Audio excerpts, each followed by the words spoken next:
God, hold on. It's okay. I can edit this out, but it's fucking frozen. Okay, here we It's go. all good.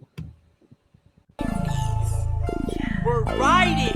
Hype happy hour, talking about life, so you might feel empowered. Hype happy hour, tornado on the mic with a guest giving flowers. Hype happy hour, tools, interviews, provide life tapping power. Hype happy hour, positive and light with advice, build your tower. Happiness is key, so you gotta bring the smiles out. Inspiration needs a bit of passion to just wild out. Positivity and optimism when we ride out. Enthusiasm and dreams, gotta feed them till your time's out.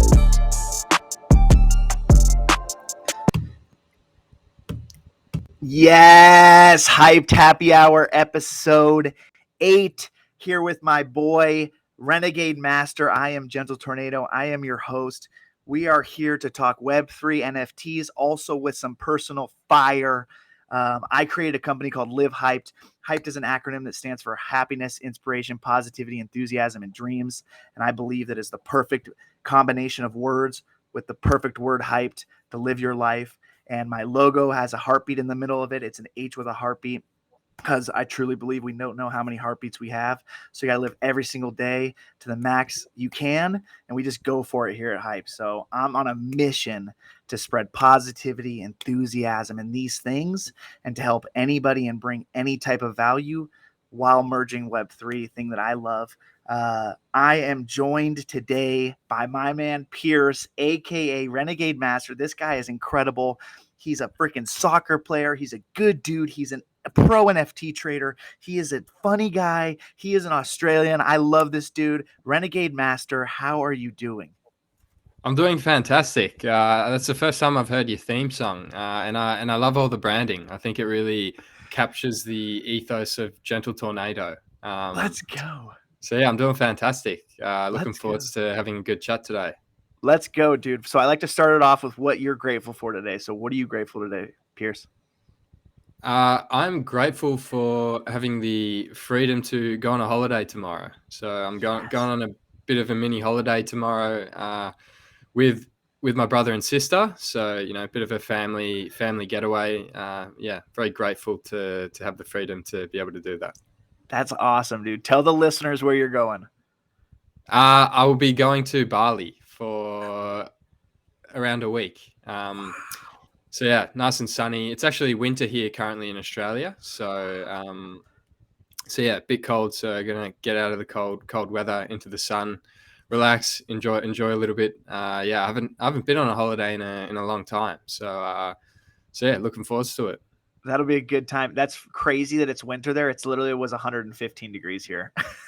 Yeah, okay. So hot. So I'm pumped. Have you ever been to Bali before? Yeah, I have.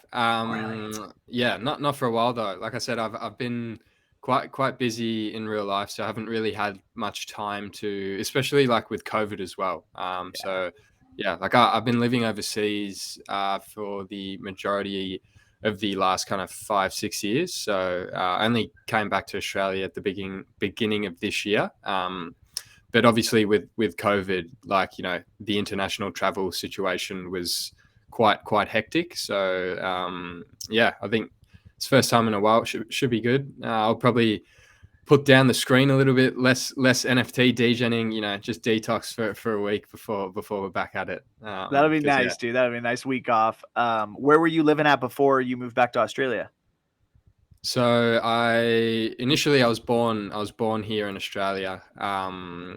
Then I spent 4 years in China when I was little, from like 2 to 6, then 6 to 10 I was in Japan. That was all with like my dad's work though. And then from 10 onwards I was in like Australia again, settled down for like high school and stuff. And then pretty much I play soccer. So I signed my first professional contract in Australia when I was like 18, and then I was here for so I'd been here that whole time, and then I went over to Japan for about 3 years to play soccer over there. Then came back here for 6 months, went to China.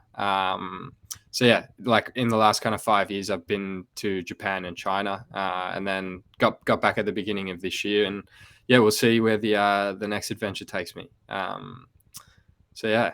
That's wild, man. That is crazy. So COVID was an adventure for you, I bet. You were all over. You were kind of all over. Yeah, well, it's funny. Like I don't know how much. So like my NFT journey kind of got started thanks to COVID, right? So I think this is probably a bit of a similar mindset that you have. It's like positivity, enthusiasm, right? Trying to see everything in terms of a glass half full, and trying to make any situation positive if you can. And so when I signed my deal in China, it was quite a nightmare getting into the country because of COVID. And so I finally got in there, and I had to do like a month of quarantine, and it was like pretty grim. The quarantine in China was rough. You couldn't order any food. The club purchased all this exercise equipment for me, like a treadmill and weights and stuff, but the hotel wouldn't bring it up for me from reception. And the food was shocking. And so I was pretty much just eating stuff I had in my suitcase, right? Which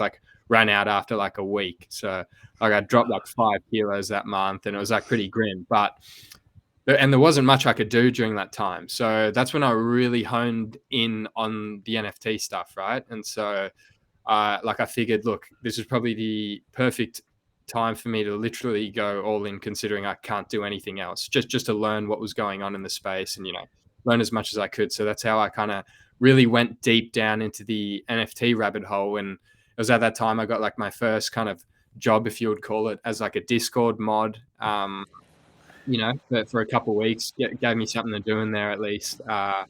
And it was 2 weeks of work. I got around 2 ETH at the time, when ETH was 4K. So pretty good. Anyone could do that as well, right? This was when I was just getting started, and so getting a couple ETH at that time was a big thing. And so that's kind of how I got started. And as we all know, things kind of went nuts from there, and here we are. Wow, that's wild, man. What was the project that you worked for? So you'll probably know this one. It was Jungle Freaks. Do you remember? Yeah. Jungle Freaks NFT. So yeah, I never bought any, but yeah, I know. They really blew up, right? And then they had all that negative publicity with the racist, racist allegation stuff. And so I was scrolling through Twitter one night, and I came across that project, and I looked into it, and kind of read the background of the artist, and I thought, this is cool. And at the time they had literally less than 100 people in the Discord, right? And literally and it was just a shot in the dark. I thought, okay, this is cool. It's obviously nothing now, but I kind of think it's a cool story. Let me join the Discord. Let me have a look. And at the time, right, you could join the Discord early, and you could automatically get 5 whitelist spots or whatever. And so I joined. I told a bunch of my buddies to join. My younger brother and sister joined as well. And then it was kind of nuts, because I was obviously a really early member in there. I became a mod and started doing all that stuff. But by the time the mint happened, it was literally one of the most hyped drops that was coming up, right? And so the whitelist was a 0.08 Ethereum mint, but they had literally I think they had 60,000 followers on Twitter, and 50,000 people in their Discord, and it was nuts. And so I got a free mint for being a mod that I ended up selling for 2 ETH. And then obviously I minted a whole bunch as well. And they were going for 2 ETH a pop, on secondary. And so that was my first major win in the NFT space, right? Because I think I joined early on, and then I also joined with I have 5 different Discord accounts, and so I joined with a couple more, so I had 15 mints. Of course. Yeah, that was the grind. That was the grind back then. That was a grind. And even my younger brother and sister, right? They're they're just like regular 18-year-olds, like working regular job, right? Like $25 an hour or whatever, $20 an hour. Yeah. And all of a sudden they put in like a couple $100 into NFTs, and then it just turns into like, you know, like tens of thousands. Like fuck, boom, dude. like it's Yeah. crazy. So yeah, that was like my first kind of, like, being a mod is hard work though, right? Like it's literally, it's kind of, sometimes it can be brain dead work, but it was just because I was in quarantine. I literally couldn't do anything, right? I was locked in a box. So like I'd open the curtains and it was like a wall. So I didn't even have sunlight. Like it was really grim. Well, I'm glad that you made something good happen out of it, dude. That is awesome. Yeah, well, I wouldn't take it back, right? Because Yeah. I think if that didn't happen, I probably wouldn't have had the same journey with my NFTs and crypto. So yeah, when was that? What month was that of probably 2020, right? 2021. No. Right. It was 2021. It was very late. So June or something? No, it would. I can check, but when did you we can start, like, when did you get into crypto? So you were probably earlier than me, because you no, so I didn't know. So I didn't know anything about crypto. I just followed Gary Vee for fucking 8 years. As I did, right? Yeah, so I slept on him, right? He talked about his NFT in like December or November, when ETH was, I think, like $800 or some shit, 800 to $1,200, and he was like, "You guys want to buy ETH? Buy it. I'm just telling you to do it." I was like, "What the fuck is this?" Right? I had just had my second son, so it was wild, dude. It was wild times in my house. Like, that was the hardest transition for me and my wife. So I was like, "Listen, whatever. I love you, Gary. I'm not going to worry about it." And then March comes around, and my son is like 6 months now. My second son. So we get in the hang of it, right? Like, we're like, okay, fuck, he's sleeping now. Like, I got a little bit more time to fuck around, do some stuff on my own time. And he's like, I'm launching an NFT project. And I'm like, okay, what is this? Gary came out with so much content about it that it was so easy to learn about it. And so I was like, okay, cool. Like, I probably should get into this. I'll buy anything because of him. So I did a little bit more research, ended up buying ETH at 4,000. So I bought half an ETH. And it took like 13 days to transfer or something crazy like that. So this is one of my, like, I genuinely cannot wrap my head around how difficult it is to buy ETH in America. It's like genuinely, like, are you allowed to cuss on this podcast? Or yeah, dude, no? yeah, I probably already said fuck like 3 times. Oh, right, yeah, you can cuss, man. I'm a sailor. It's actually fucked. Like, how long it takes. It's 13 days. Like, you realize, like, the value of Ethereum could drop or go up by like 50% in that time, right? Like, it's just, it's crazy.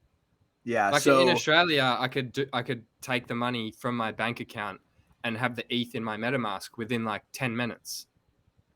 Like, that's crazy, man. It's ludicrous. You know what the crazy thing is, that like Coinbase verifies my bank account, right? So when it first, I mean, this is so long ago, but when they first did it, they had to like do a deposit in my account. Then I had to confirm what that deposit was. It was like whatever, 70 cents. That took a few days. Then I had to, okay, now my account's confirmed. So at that point, they should just be able to wire transfer it out of my bank account because it's confirmed. Not the case. I don't understand either. So anyway, so it started minting. VFriend started minting, and the cheapest one was 0.5 ETH, was half an ETH. And I was like, okay, cool. Like, I'll just get in. It's all I have. I don't have a ton of cash. I'll get in for, half an ETH. Well, it took so long that all of the half an ETH sold out. So I was like, I'm not missing this. I can't miss this. I believe in Gary way too much. I've seen, I've bought his sneakers. I bought like most things he's come out with. So I was like, I'm a believer in this guy. I got to buy it. So I scrounged up another 2,000, bought another half ETH. That took like 6 days to transfer this time. Dude, I bought my VFriend on the last day. They sold out like probably a couple hours after I bought my one. I bought a rare one. It was 1 ETH. So I bought that? What was for the 1 ETH? Like, what NFT did you get? So I got it. It's so they had common, rare, and then he has like legendary and spectacular. Yeah, I'm probably butchering this. Right? Yeah, there's like 5 of them total, I think. Yeah. So you got the rare? Yeah, so I have a rare, so it's a 1 of 8. So the cores are 1 of 20. cores are 1 of 20, rares are 1 of 8, and then legendary is like 1 of 5, and then there's like specs.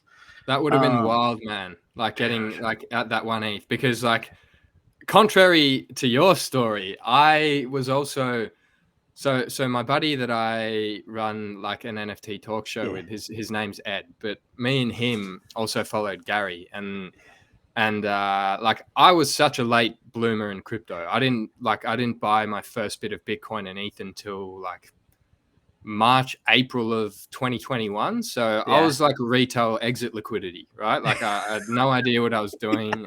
Like I was a top buyer, right? Like of course. Similar to you buying ETH at 4K, right? We bought the top of close to there. And so like long story short, I was a degenerate who pretty much put in the majority of my like net worth into crypto at that time, right?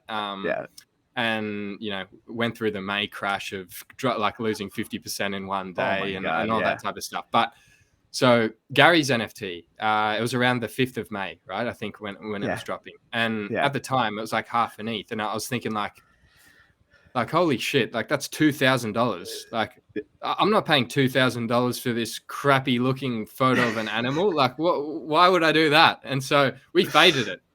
And then like, so you did the opposite, right? Where you got in at 1 ETH, and little I checked like a couple of weeks later, and the floor is like 20 ETH for a VFriend, right? Like boom, like like in December. So in December, it was like when they really pumped. I probably could have sold my VFriend for like 100K.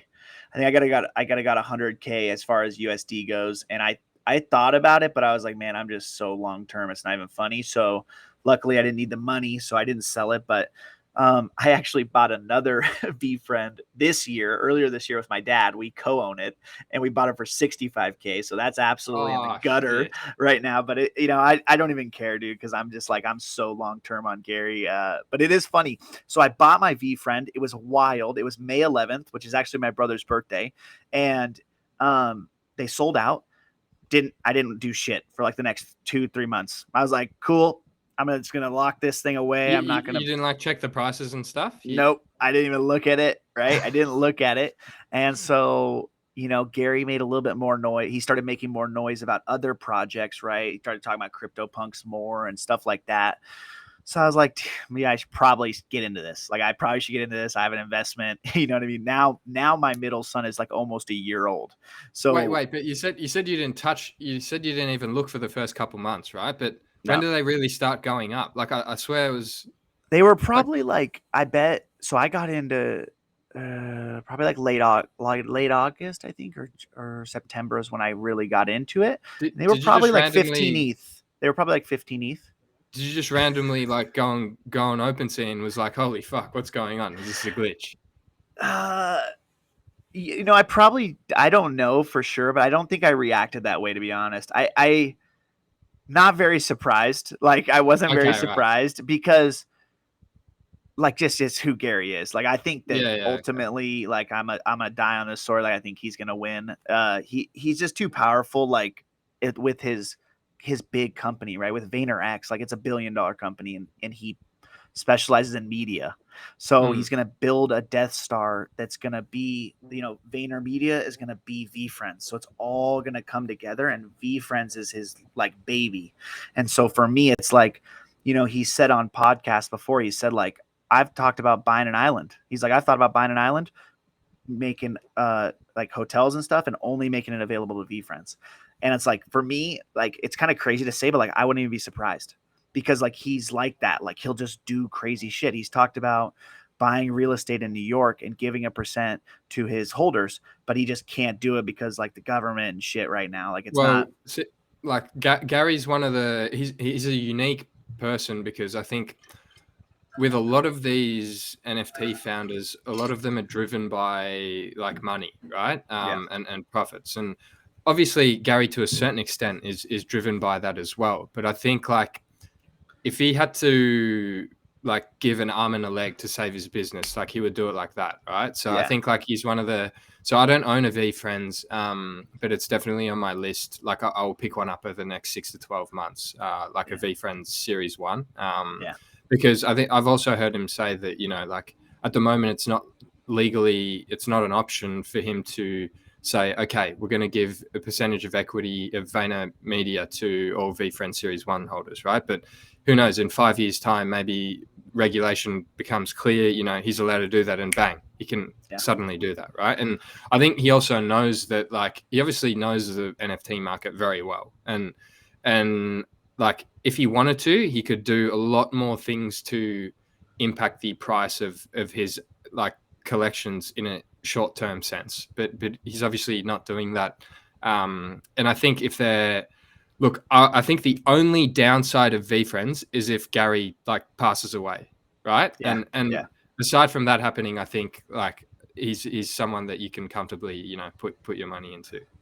Yeah, for sure. And I'm so grateful that I don't have to worry about it, right? I don't need that money, and so I'm just like, I'm so long term on him, and I like the fact that he's not pushing the price up. He doesn't care about the floor price because he's going to execute in the real world to make this brand really meaningful. He wants to be the next Disney. And so I've kind of gone away from, like, I used to shill Gary a lot, and I still talk to people about him, but I've now changed my my approach to, listen, guys, I just want everybody to win. And I know that he is a winner and he's an executor. So it's like, if you want to buy a VFriends, it's a comfortable investment. That's why I tell people to buy it. I don't tell people to buy it because I love him. I tell people to buy it because of what he's done in his life, like what he's proven. And I think, like, in the NFT space, and we talk a lot about this on our Friday spaces, why I love it so much is, like, we talk about the real shit. Like, yeah, people might not like Gary, but what he's done in his life, you can't fade. You know what I mean? You can't fade the businesses he's built. So I'd rather invest on that than other stuff in our space that's like, you just don't know. You don't know a lot about these founders, you know what I mean, that aren't willing to necessarily tell you about, like, their life. Let's compare it to, like, Bored Ape Yacht Club, Yuga Labs, which is the biggest, like, they're the biggest and best of the NFT space right now. Yeah. With all due respect to their like, founders, they're literally 1 year old, right? 1 year old, and they've done such an amazing job, right? But I don't know, so I could be completely wrong, but I don't know how much experience the founders of Bored Ape Yacht Club have had of bringing, like, a business from, A to B and then from B to C into, like, a multi-billion-dollar company, right? That's successful long term. And I think, like, Gary's obviously, he's been a grinder his whole life, right? And so, like, that's not shade on Bored Ape Yacht Club at all. Like, their founders are, doing fantastic stuff. But it is, like, interesting because, like, we consider a lot of projects blue chips or, like, untouchable, but, like, the reality is that they've only been around for, like, a year, a lot of them less than a year, right? And so, like, VFriends is one of the few NFTs that you can comfortably say, regardless of what's going on with price action or anything, happening in the world, like, it will exist and continue to be doing stuff in 5 years. Yeah. And so I think, like, you can sleep comfortable at night, knowing that, right? Yeah. And it's the same with, like Moonbirds, right? Like Kevin Rose. Like, Kevin Rose is a real dude. He's done real shit. He's accomplished crazy things. And I love talking about the Bored Ape thing because, like, I'm like you, like, I want Bored Ape to succeed. I want all these guys to succeed. But the reality is, the NFT market's so volatile that, like, say, for example, this game doesn't go well, like, shit could get real bad really fast. And so, like, Pio, it's kind of funny. Pio in NYC was talking about selling his mutant and his other side deed for a punk. And I was like, dude, yes. I was like, that's the most that would be the comfortable, not volatile, because talking to ape owners in NYC, they I brought this up and they felt that it was volatile. Like, it could fluctuate. And if it gets bad news and, like, I don't know if Bored Ape ever does a Twitter Spaces, and it's like, it's crazy to me, but it's like, yeah, if shit hits the fan, this market's so volatile that it could get real crazy real fast. Yeah. Well, like, so I think I've owned, like, 7 mutants in my time, like, flip all of them. But Mutant Ape was my first kind of big mint. Like, so I minted 1 mutant for 3 ETH, right? So I minted it for 3 ETH. It was hands down the most expensive investment I'd ever made on a single thing, because ETH was around $3,000-$4,000. And I remember transferring the money from my account, and I was like, fuck, this is a lot of money, right? Yeah. And then like, it's funny because people will look back on that and say, oh, I would have sold my house and max minted mutants, right? At the time, Of course. the time I was like, oh, do I do this? Do I don't do this? Right. And I only minted one. And you know, in the week following, they ran up to like 9 ETH and I didn't sell. And then they went all the way back down to like 3 ETH, right? Before like going on an absolute rip to like 40, 35 Ethereum. But like, the Bored Ape stuff, like I'm under the, and I say this while I'm wearing Bored Ape merch, so like I'm obviously a massive fan of them.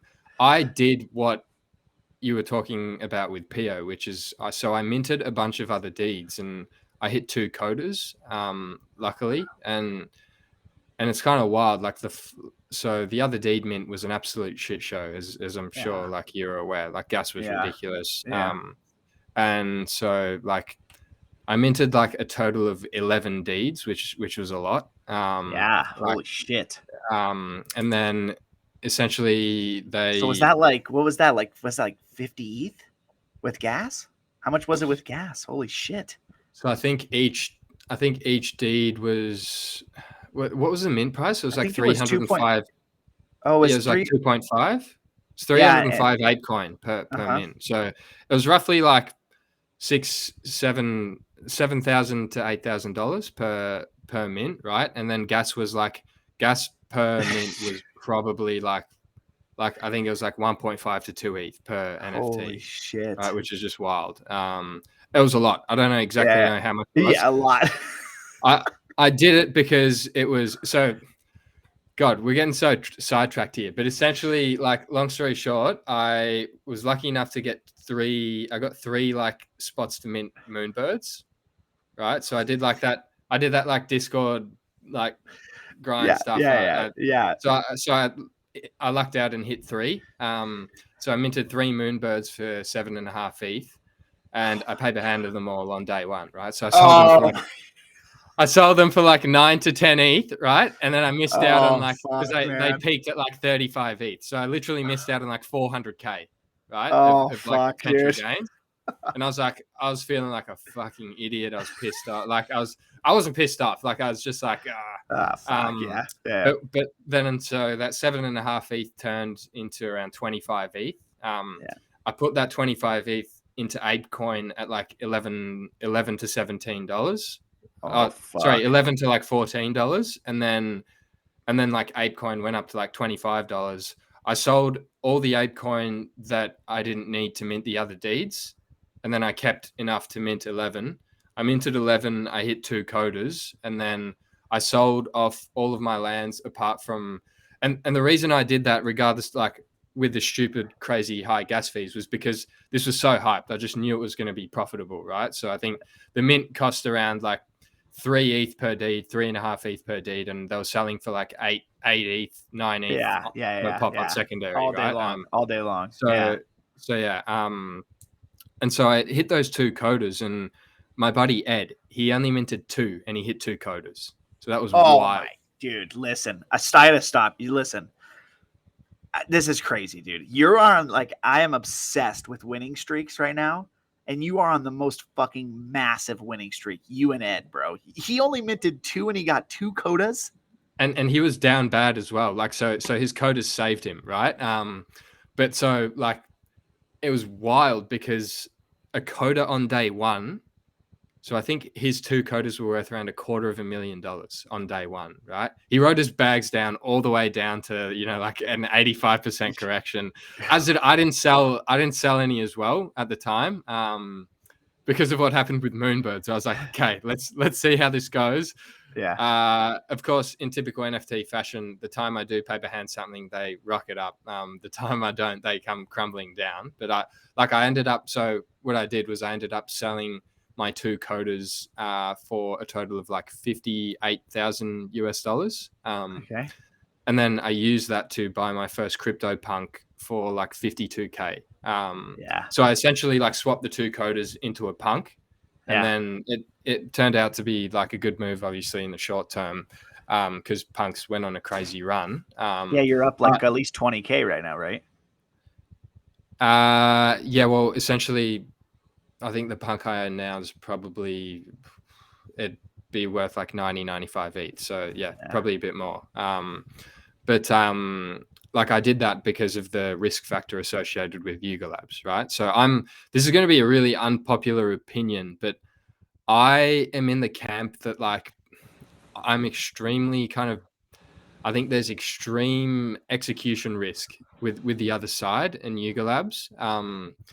And I'm kind of bearish. If like I'm rooting for them, I really am. Like I hope it's successful, because if it's not, it's probably going to be temporarily bad for the NFT space as a whole. But I just think like I've spoken to a lot of smart people, right, across the space, and I think like this model that we've seen really succeed over the last kind of 12 months, which is the hype roadmap airdrop kind of Ponzi-nomics model that's focused purely on like gaining attention, right, is kind of dying off. And I think especially with what's going on in the kind of macro environment, I think that's why even in the last couple of months we've seen a real rise in stuff like punks and fine art, whether that be Fidenzas or X copies or like the stuff at the real top end, because that stuff actually has, whether it's historical value or actual value due to the artist, rather than, the promise of an airdrop or something like that. And so yeah, it's just going to be interesting to see. But for me, I sold the majority of my NFTs in January and February, and then sold off even more by the end of March, and then pretty much just, bought a punk and some fine art stuff. And I'm just kind of sitting on my hands personally. But yeah. That's awesome, man. You got your punk in the background. I see that in your X copy. That's fire. Wow, dude, that's so sick, man. I love that. I think it's good to talk about these things, and I think people are sometimes scared. And I talk to a ton of ape owners, man, and I really wanted to amplify my point and what you're saying on this. Like, it's really risky, man. Like, I've played video games since I was 5 years old. I was like that, and I hope they execute. Like, I really do. But it's just a year to make a game is fucking so short, and it's just really volatile, man. It really is. And they can't. The only thing that they provide cannot be free money. That just what does executing mean? Because because a successful game, right? The issue I have is that people that are investing into this stuff, the majority of them just expect to print free cash, right, from holding these assets. And I think the expectations are so high that it's just going to be difficult to justify, like in hindsight, people were paying 5 to 8 ETH for a one of 100,000 that's soon going to become a one of 200,000 plot of digital land, right? They were paying 5 to 8 ETH when ETH was $3,000, so $15,000 to $24,000 at the low end for a digital plot of land on a metaverse that's not going to exist for years, and that technology isn't probably going to be mass adopted for for some time, right? For a while. And so I just think if you are, like I'm obviously rooting for them, but at the same time, because of the high supply, I think if you're on the edge, there's nothing wrong with sitting on the sidelines. And like if things change and it's like, oh shit, this is going to be huge, I need to get in on this, I think you'll have time to do that. I don't think it's suddenly going to go from 2.8 ETH where it's at now to like 10 ETH overnight, right? Like maybe you have to enter at 3.5 instead of 2.8, but I think it's like safer to be sitting on the sidelines, at least for me personally. But yeah, like if they can pull it off, it'll be massive. But I do think that like the execution risk is huge. And something Gary says, which I found really interesting, is that he talks about Bored Ape being kind of like a supreme, right? In terms of like it's very cool, like trendy, hype. And he said for a brand like Supreme, it's really easy to stay cool for 5 years, for 10 years, right? It's really difficult to stay cool for like 50 years. And so I think that it will be interesting to see how long they can kind of stay at the top, because I think there is a very big risk that apes, will crash and burn at some stage down the line, depending on, like how they execute things. And so for me, I feel more confident, in a CryptoPunk, for example, just because as long as Ethereum's successful, I think like, that will be fine. But yeah, I mean, that for all the ape holders out there, like the rise of Bored Ape Yacht Club is what personally got me to kind of, fall and get obsessed and fall in love with the NFT like side of things, just because like I saw the ape community, rise from literally zero to become this massive brand. But yeah, I think it's a lot of smart people I've spoken to are more on the bearish side than on the bullish side. So yeah, it's interesting. No, I definitely agree with your point of like, can they be around for 50 years? VeeFriends has already done an Uno. They've done they have a playing card game. They just did multivitamins. So, within a year and a half almost, right? They've done those things, and he is going to cement himself as a brand that's going to be around for 50 years. So that's personally why I like it, because I don't even have to think about it, right? Like I told you, like I didn't even think about it for 3 months because I didn't even care. Like I was like, Gary will take care of it. He's an executor, something like that is super cool when I'm investing the type of money, and I didn't even invest that much money. But if I'm investing $100K on a Bored Ape, like I don't want to have to necessarily worry about that investment, right? Obviously investments are intense, but I love that point. So it's kind of funny how this went down, because like the way that I start the podcast is I ask you about your origin story, and you started talking about your origin story immediately. So I didn't even have to ask that. So that's wild how that started. So the way that I do it is I go letter by letter, word by word. So the first word is happiness in Hyped. And I just want to tell the listeners again, the goal of this podcast is to bridge, the words within Hyped and bring awareness to those and bridge Web3, because I think there's incredible people in Web3, and I think we don't get personal a lot. And I love the words within Hype. So I want to bring mass awareness to that and the fact that we only have one life. So we're going to get into happiness, and I'm going to read to you to start happiness my favorite definition of success. You may have heard it before, you may have not. So it's by Ralph Waldo Emerson. It says, what is success?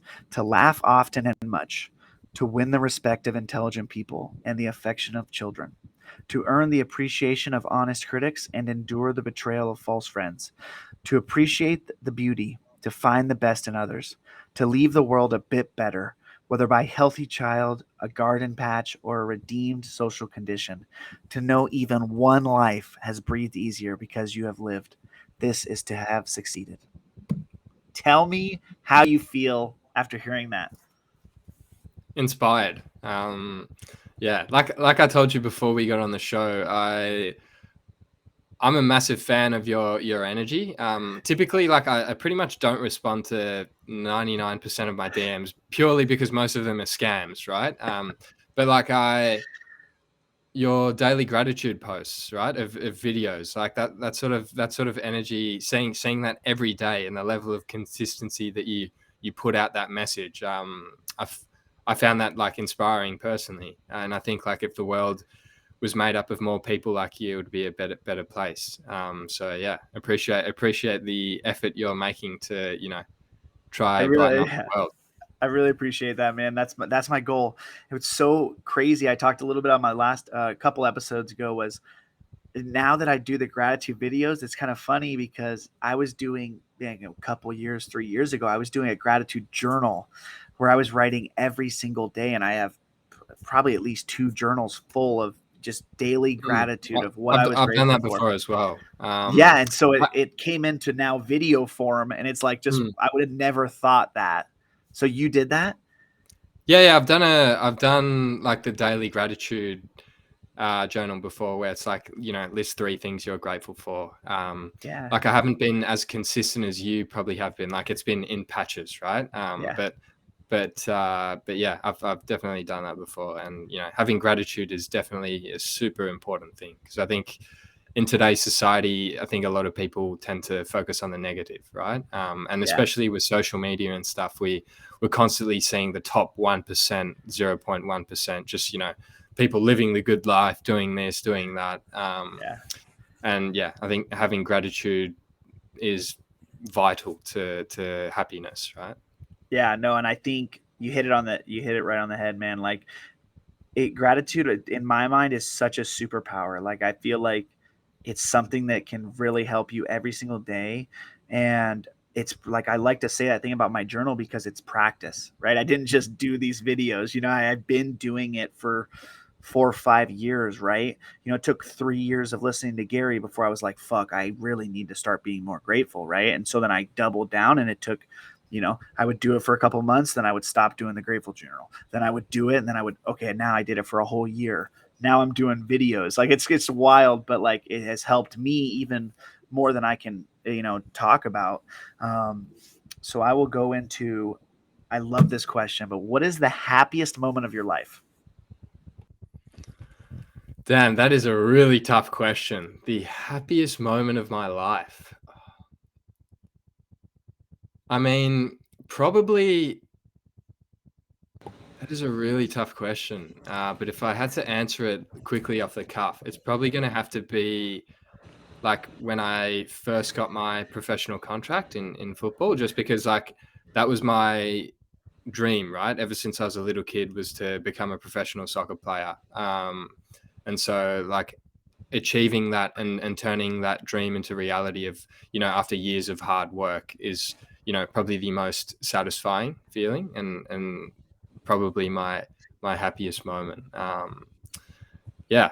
That's awesome, man. That is cool. Yeah, that's literally a dream come true. That's so incredible, dude. I played football since I was 5, American football, and I played college football, and that was my dream, was to play college football. And so I didn't make pro. So you're incredible, man. I've just have pure happiness in my heart for you that you achieved that.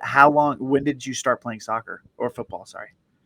3-4 years old, probably. Yeah. That's Quite awesome. young. Just the journey was just probably crazy. Yeah, but it was always out of love. So yeah, I think like for me personally, I've always wanted to, like, I'm personally not a fan of the system of, like you go to school to, to study, to go to uni, to study even more, to get a job that a lot of people just hate, right? And just go through the motions, to pretty much spend the majority of your best years, like 20 to 60, to work a job that you absolutely hate just to be able to, have enough money to live comfortably. And like that's just personally, it's not for me. So I've always wanted to be able to do, what I'm passionate about. And yeah, like if I can go through life being able to pursue my passions, I think, that's success for me. So yeah, no, dude, I think you're doing an amazing job at 23. You're like, in my mind, you're crushing it. That is incredible, and inspiration to other people for sure. What are some top communities you're in the Web3 and NFC space? When you say communities, do you mean like NFT projects, like the Nifty portal? Yeah. Yeah, like the like I think, like for me, so at the moment, right, like the crypto sentiment and NFT sentiment overall is quite negative. So when I say negative, it's just essentially because of the prices of things are going down. A lot of people have left, right, on whether it's on like Twitter's less active or the rest of it. So there's actually not too many communities that I'm involved in. Like I'm still on Twitter a lot, but like for me, like I love the Nifty Portals community spaces, right? I sometimes jump in when I see you're personally in a space, like I see, oh, okay, Gentle Tornadoes in a space, let me check it out. And I join, like whether it was late night DJs, I think that was one of them. And I think like, I don't know if you know Josh Brabowski on Twitter, like he runs like a spaces every now and again. So like those are probably the few that I'm involved in. And that's probably about it. So yeah, like I'm still on Twitter a lot, like tweeting stuff. But apart from that, I'm just enjoying life, doing some other things, but I'm still, heavily involved in the space. What about yourself? So for me, definitely Nifty Portal for sure. V Friends. I don't really have any more mainly because I had quite a bit, and I just realized like I don't have enough time for this shit. Like I don't have time to. Oh, Vayner Sports. Sorry, shout out Vayner Sports. Fucking love Like you them. really only need one, like, you know, like so Yeah, rather than in a community, I would say I've like, you know, crossed paths with certain people, whether it be on Twitter or, you know, my friends here in real life, where I've got like probably 3 or 4 buddies now where we talk about NFTs and stuff like pretty much every day, right? And yeah, so it's like I speak to those people a lot more than I'm in the Discord of the Nifty portal, or, you know, like the CryptoPunks Discord or stuff like that. So yeah, it's more like, you know, having one-on-one chats like we are. yeah. That I find is, you know, engaging and I get a lot of benefit from. Yeah, for sure. And do you feel like these relationship you've built with people are just like so crazy? Like I've built relationship with people, I'm just like, holy fuck. Like I just never thought the people that I would meet in this space are just like incredible. The like energy that you have with them is like the same interest, you know what I mean? I still don't know what one of my like best Twitter buddies looks like. Like, you know, like I know him for the bored ape that he has. So that's what he looks like in my mind. And it's crazy because like I'm obviously 23 and I think he's like, you know, in his 40s, right? He's got kids. Maybe he's like mid 30s. But yeah, like I think it's interesting because of the anonymity of Twitter. It's like I think in real life it would be difficult for like a 23-year-old to connect with, like, you know, a 45-year-old or 37-year-old or 50-year-old, right? Like I was speaking to, I think, like a 55, 60-year-old the other day on Twitter, and we were having a normal conversation, right? And Yeah. I didn't know how old he was. He didn't know how old I was. It got brought up later, and it was like, whoa, like what the hell? And so I think it's really cool that, because on Twitter, you like, well, in the NFT space at least, like people represent these digital identities, right? Whether it be a VFriends or a CryptoPunk or a Bored Ape or, you know, whatever it is. And that kind of age, gender, all that stuff is taken away. And so it just, yeah, it's like, you know, you find like-minded people you get along with and have interesting discussions. So yeah, I think that's a real positive of Web3, and I think that side of things, of, you know, obviously everyone in the world wants to feel like they belong somewhere, with a sense of community, right? And obviously you have your family, which is really important, and then, you know, I've personally found even in lockdown, right? So going back to the story of when I was in pretty much a box for a month, right, and I couldn't do anything. I'd, you know, gotten all these new friends that I had never spoken to before, that, you know, shared all these similar thoughts that I did, and it was just really great, you know, chatting to those people. And it was, you know, I think that's one of the really good things about Web3. Yeah, no, for sure, man. I agree with that. And I agree that like it doesn't matter your age, it doesn't matter who you are. Like it kind of cemented that when I went to VCon, and then we had the Nifty Portal golf party. Like there was maybe, I don't know, 30, 40 of us there, but like, dude, the energy was just insane. Like Did you go to NFT NYC? I did. Yeah. Here's a question for you: was VCon or NFT NYC better?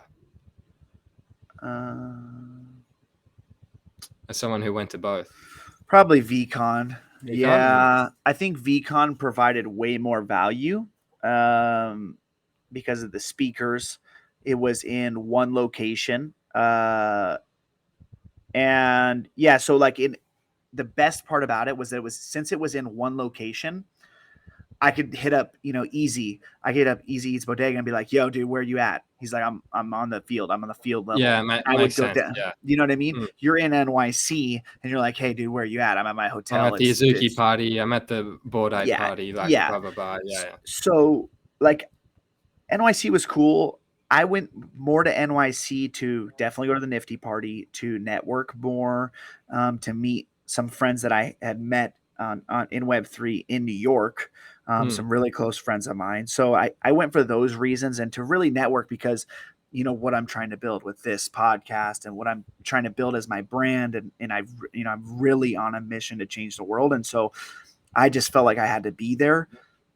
I for a regular trader, like I don't think it's that special, right? Like, yeah, the Nifty Portal party was cool. Did you miss anything? I don't think so. But Oh, like if I was in America, 100% would have gone. It's just because 100%, yeah. Like yeah, it was I fun for sure. Because I'm like traveling from Australia to America is a big commitment, and I didn't have the time off at the time as well. But Yeah. I definitely do want to get down at some stage. Like sure. I would suggest going to both for sure. Like, Mm. VCon tickets were not expensive at all. And it's not expensive to to stay in Minnesota. There was actually, I met a guy from Australia the first night at VCon on Wednesday night. We were at a welcoming party the night before the event started, and it was super cool. Met him. We had known each other actually on Twitter, but we just connected. He was great. He was in the States for like 5 weeks. So he stayed for like over a month because he said it was just so hard to get over here. Mm. But yeah, I would suggest anybody going to both. But if I was going to pick one for sure, VCon, I think the energy was a little bit better at VCon, I think. But NYC was great too. So they have different things on depending on what you want to get, right? Like, I have 3 kids, so I can't just like go do whatever I want. I can't just like, I'm not single, I'm not a bachelor. So my shit's got to be like super calculated. Like I think Miami is coming up, NFT Miami or Metaverse or The something. Art Basel, Miami Art Basel. Yeah, they're like merging Art Basel and Metaverse Miami or something. So it's gonna be one event. Cool. And I think like that's super beneficial. I think the crypto capital of US is Miami. So like I think that's great. But I just like I'm not gonna make it. Like I can't take another trip, you know what I mean, away from my family. So those were the 2 that I thought were the most important. I definitely thought that VCon was more important. I'm getting the vibe that VCon is more like you said, it was more beneficial. Like for you obviously had a lot of important speakers there and learnt a lot. Whereas maybe NFT NYC was more like, about the partying and, the niche communities of specific projects and all that type of stuff. So maybe VCon's more on the business side, and NFT NYC's you get a lot more young degens who like to let loose. Yeah, no, and it was good, but like I think that VCon was intimate, right? Like you could, like I said, like you could go down to the field level. Everybody from the Nifty Portal was there, and there was a ton of people that didn't have VFriends. So I thought that was super cool. Oh wow, okay. Yeah, so because I would assume most people have a VFriend Series 1 or 2, but that's not the case. Yeah, so like a lot of people didn't, and so there was a ton of people from the Nifty Portal, but like just in general that I had met didn't have VFriends, and so like that was really cool to see that they, wanted to go to this conference, and the energy was just crazy, man. And in an arena for 3 days with the same energy that everybody's there for the same reason, that we did not once talk about floor price, not once talk about the ETH price. I mean, that was like the coolest thing for me, was like none of that. It was all about what can we do for the space moving forward? What can we do to change the world? I mean, I met people at VCon that I'd like consider friends forever now, to be honest. And so like, not that I can't say that at NYC, people I met at NYC were people I already knew. So it's like, I met new people at VCon, where it's like New York is huge. So it's like, yeah, if you're going to a Doodles party, or you're going to, like, I don't know if you had heard, but Whoppy had like trouble with the Doodles party. Oh yeah, nightmare. Yeah. So it's kind of like like not you're saying Sam Pot has a problem with Adidas, but like those things are like, is the utility a party? It's like, oh, exactly right. It's like how do can you justify like $100,000 Bored Ape to get access to 4 days? Yeah. Like, I mean, if you're really rich, I'm sure you could, but for the majority of people, you probably can't. Like, I do think, and like with Whoppy's story of Doodles and Moonbirds, it's like you're paying, you got these assets that are worth tens of thousands of dollars, and you have to like line up for hours on end to get access to an event, and at the same time there's non-holders walking past you. Like, it would be very infuriating, right? I mean, I'm very interested to see the clubhouse side of Bored Ape Yacht Club. Like, I think one thing that has like big potential long term is like, I think they're building their Miami clubhouse, right? And so maybe in 2 decades time, we see a Bored Ape clubhouse in Miami, New York, you know, Australia, Tokyo, London, you know, like all over the world, Paris, and then all of a sudden it becomes this, you know, bar, club, whatever you want to call it, where, you know, it's people want to go there, and, you know, if you have a membership, you just get let in VIP. Like, I think that has cool potential, and I could see like benefit in there. So it'll be interesting to see the clubhouse side of things. Yeah, no, for sure. I agree with that. I agree with that take 100%. Let's move into inspiration. Love inspiration, man. I was going to double down and say that you inspire me, man. You're crushing it at the age of 23. I got to throw you some flowers. You're doing big things in the NFT space and in your life. So I'm so grateful to have you on the show. I also like to double down on one life. You know, we got one life. We got one shot. We got to go for it. You know, what gets you up in the morning? What gets you going? You got to do it because you only got one shot. So what is one lesson in your life that you've had to learn the hard way? One lesson in life that I've had to learn the hard way.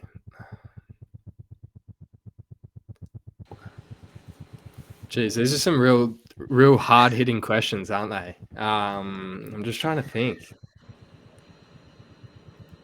I think with anything, it's, you know, I'm just You give me a couple, that's fine. I'm just trying to think. Like I like ever from a young age, it's like I've always felt that, like, I've always had the mindset of, you know, you get what you get out of life, what you put in, right? So if you, like, I think a few things that I don't know if you'd call it learning the hard ways, you know, maybe I like didn't put as much effort into something as I should have, and didn't get the outcome that I wanted, right? But then again, from a young age, I've always been like really particular with what I've put my effort into. And so what's another one? Like, I think being honest. Okay, this is a good one. Being honest Let's go. is always the best policy. Honesty is always the best policy, and I think I've learned that the hard way a few times when I was younger, for sure. That's awesome, man. Do you have a story that comes to mind? Probably like a lot of, yes, definitely. Okay, so when I was real young, like in like primary school, I can't remember exactly what it was, but I did something bad at school, right? Like where I got in trouble, and then like I got sent to the principal's office or whatever, and then I was explaining the story to my parents, but I like changed the story completely, and it ended up backfiring on me. And like that's just one example of, you know, like it's always just better to be upfront and honest, right? Yeah. I think that's dude, that's huge, man. I'm so glad. Thank you for sharing that. I honesty is so important, man. I think just being honest with yourself, being honest with other people, it's so important, man. And it helps.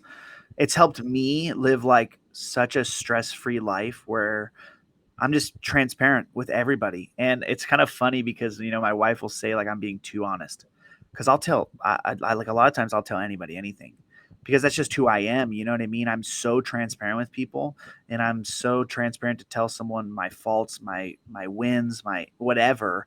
But it's helped me be exactly who I am, and how genuine I am, and you know, create opportunities in my life. And I wouldn't change it. Like, I don't ever want to have to lie to someone or feel like I have to lie. And I think even if you mess up, honesty always wins. It always wins, and it always turns out to be better when you're being honest, even if you really mess up. For sure. Let's go, dude. Do you have, I started this question last episode and I kind of loved it. Do you have anybody in your life that's like an inspirational leader, or like someone you look up to, you've looked up to your life? Someone that is I think like from a young age, it was always, like football, soccer player idols that I looked up to, right? Uh, And so like it was like, Zlatan Ibrahimovic? I that sounds really familiar. Is he the really tall guy? Yeah, he is. Yeah, Yeah, that guy's he played like he's fuck soccer good. in America Yeah, for a few years. yeah. But so like I had a few footballers I really looked up to from a young age. From my personal life, I think I've always been driven by like I think like but my both my like mum and dad, certain aspects from them that have really that I've really carried with me, as well as probably some of my best friends. So I don't know, I don't think there's been one individual character that I've like really, you know, I think rather than one specific person, I've taken little things from a whole bunch of people that are in my inner circle, that I've carried with me. That's incredible, man. That's awesome. I love that answer. I love that, dude, because it's a perspective thing. And so you're looking at every person that's important to you in your life and learning from them. I love that you can grow and learn. What do you love about Web3 that inspires you to keep doing it? Um, when you say keep doing it, do you mean like continuing to be around even though sentiment's bad, Yeah. or Or just in general, like, I mean, I'm sure that you enjoy doing it, right? You don't just enjoy Mm. the money. Or I mean, yes, the money's great, but do I you think enjoy everyone who, to a certain extent, everyone who gets into crypto or NFTs, right? Like expects that you can make some kind of financial return. I think that's kind of the entryway into crypto and Yeah. NFTs, right? For the majority of people, it's like, oh, cool, okay, like this could potentially make me some money. And so I think Yeah. that's how everyone gets started. I think that the people that stick around are the people that really, fall in love with Web3 and really enjoy it, versus the ones that have faded away, right? And so, like, I'm still here, and my passion is, as high as it was when we were in peak bull season. So, like, I will admit things are a little bit more dull today than they were 3, 4, 5 months ago. And so, like, I am looking forwards to when things get really interesting and exciting on a daily basis again. But at the same time, I think the last couple of months have been good as well, because there's been a lot of learning, right? And so for me, it's I think it comes down to the relationships and friendships I've made. Obviously, really enjoy the collecting side of NFTs as well. But I think when it comes down to it, the reason I'm still here now is because I see a big future, for what's to come. And so I think like everything about NFTs, like, so aside from like football, soccer, whatever you want to call it, I haven't really found anything that I'm completely obsessed about. And so I'm the type of person that like I'll find something that I really love, right, and enjoy, and then I'll go all in on it. And so Yeah. that was me with football, and then I didn't really have anything else that I was that passionate about until like Web3 NFTs. And so like obviously the making the financial gain side of it is very good, and fun, right? And we all love to make money, and that's great. But I think the relationships, friendships I've made, speaking in spaces, like helping others, whether it be through education or like, whatever it may be, answering people's questions. Like I have my own YouTube show with my buddy where we just talk about NFTs. And I think like everything about NFTs, the community sense, the monetary sense, the collectability sense, the digital identity stuff, all the cool different roadmaps and plans for the future, all of that stuff combined in one is really like my cup of tea. So like I I really enjoy all of it. So yeah, I'm glad that like I came across it, because it's good fun, right? Like I'm sure you can relate. Like it's definitely fun. No, for sure. It's very hard. It's very hard to explain to my wife like the relationships that I've made with people and the connections. Like I really do feel like the connections that I've made in this space are stronger than some connections I've made with my best friends in life. And I don't, it's crazy having the 3 kids and my wife. Like I'm very, very, very devoted to being the best husband, being the best dad. And I run a business full time during the day that I don't love. And so I have to be focused on that because I have to make money to provide for the family. So it's like my time is super calculated because I'm so committed to being a dad. Like, of course I could come home and I could get on my phone. I could get on Twitter. I could get on, I could start trading NFTs, but it's like, I get home, I'm with the kids, right? Until they go to bed. Then I hang out with my wife. Then I do my Web3 stuff. And it's like, but the people I've met has me, like you said, like made me want to stay around. And it's not about the money to me. Like, of course you can make really good money, but like, it kind of goes back to the point of like, what's generational wealth when people talk about it like that? Like what's money that you can really make and retire with, I guess. And so it's like that. If I'm going to make money, like in this, that's what I'm looking for, is like crazy money that I don't have to work again or something. So for me, it's like just community. And I found a place where I can really spread my message and my meaning for life. As far as like my good energy, my positivity, and what I was gifted with. So like, I just love that. So when I tell my wife, like, yeah, I'm talking to my friends, they all know you guys, like, I'll be like, oh, I'm interviewing RenegadeMaster tonight. And she's like, the fuck is RenegadeMaster? I'm like, this is my guy. Like, he's in the Nifty. We talk. Oh, he's from Australia. Like, she's just like, what the fuck are you talking about? I'm like, listen, honey, I got his name. His name's Pierce. Don't worry. He's a real person. Like, dude, when I went to NYC, I was at the Nifty party, and Easy is like really close. I'm really close with Easy, and his name is Ryan. And so I told my wife, like, this Ryan, he was my first guest on the podcast. And so Easy's like, let me call your wife. And we're literally at the Nifty party. And so he was the only person to call my wife. And he calls my wife. He's like, hey, this is Easy. And literally, right, he talks to her for like, I don't know, a minute. They hang up. My wife immediately texts me and is like, I'm so glad you didn't get catfished. I'm just like, I'm literally thinking like, these are like my best friends now. And it's just funny that, it is hard to see from the outside, but it's like the passion that people have in the Web3 space. And it's like, I'm more excited to talk to you about NFTs in the Web3 space than I am to go and talk about some other shit that's happening in the fucking world with my friends here. It's like, I'm way more excited about that. I think it just comes down to, interacting with like-minded people. And I think you got to find the right balance between making sure you're not just, because Twitter can become an echo chamber, right? To a certain extent, where like people are just saying, oh yeah, like this project's going to the moon, blah, blah, blah. And it can become like a real echo chamber if you're not careful. But at the same time, like you said, like you can also cultivate real relationships with people that are very smart and share similar values to you. And I think that's where the benefit comes from. And so say hi to your wife for me. Tell her thank you. Tell her apologize for, keeping you away from the family for an hour or so.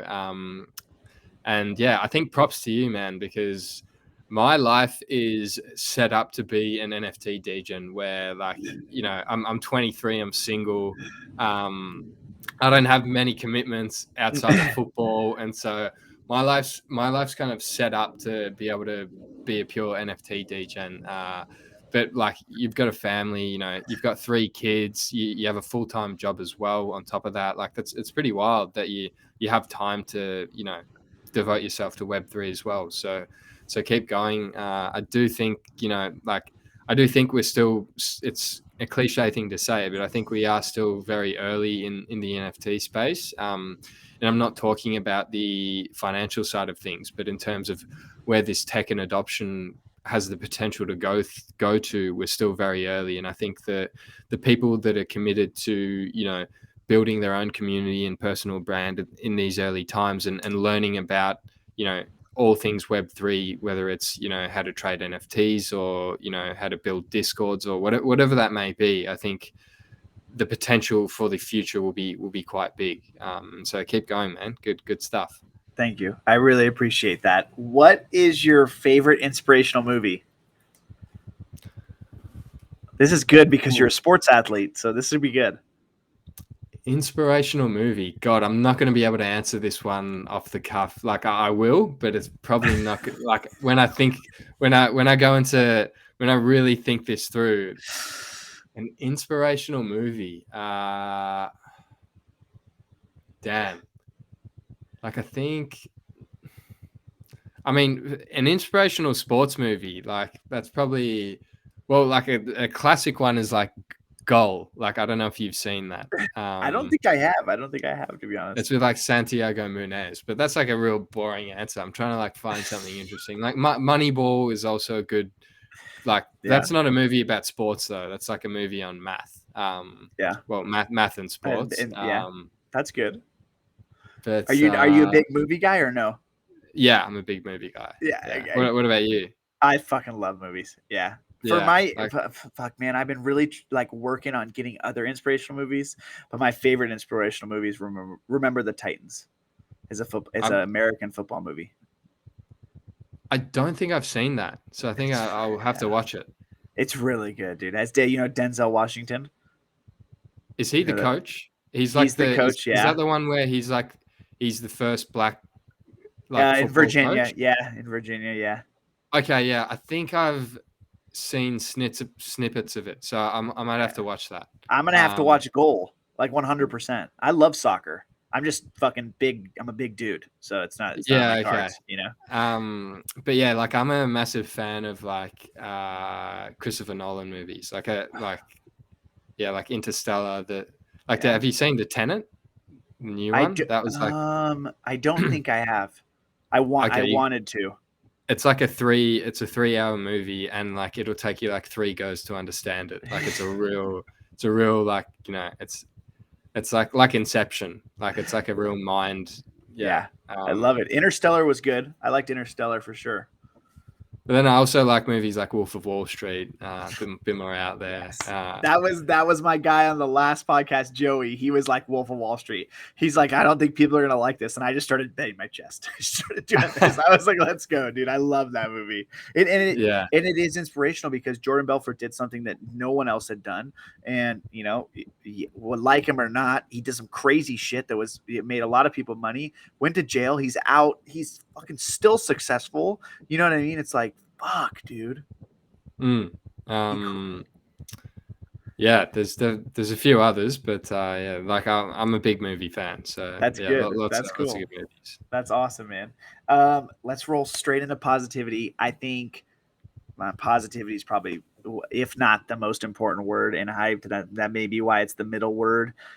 Negativity is so loud. You actually said it in the beginning of the podcast. You said negativity is everywhere.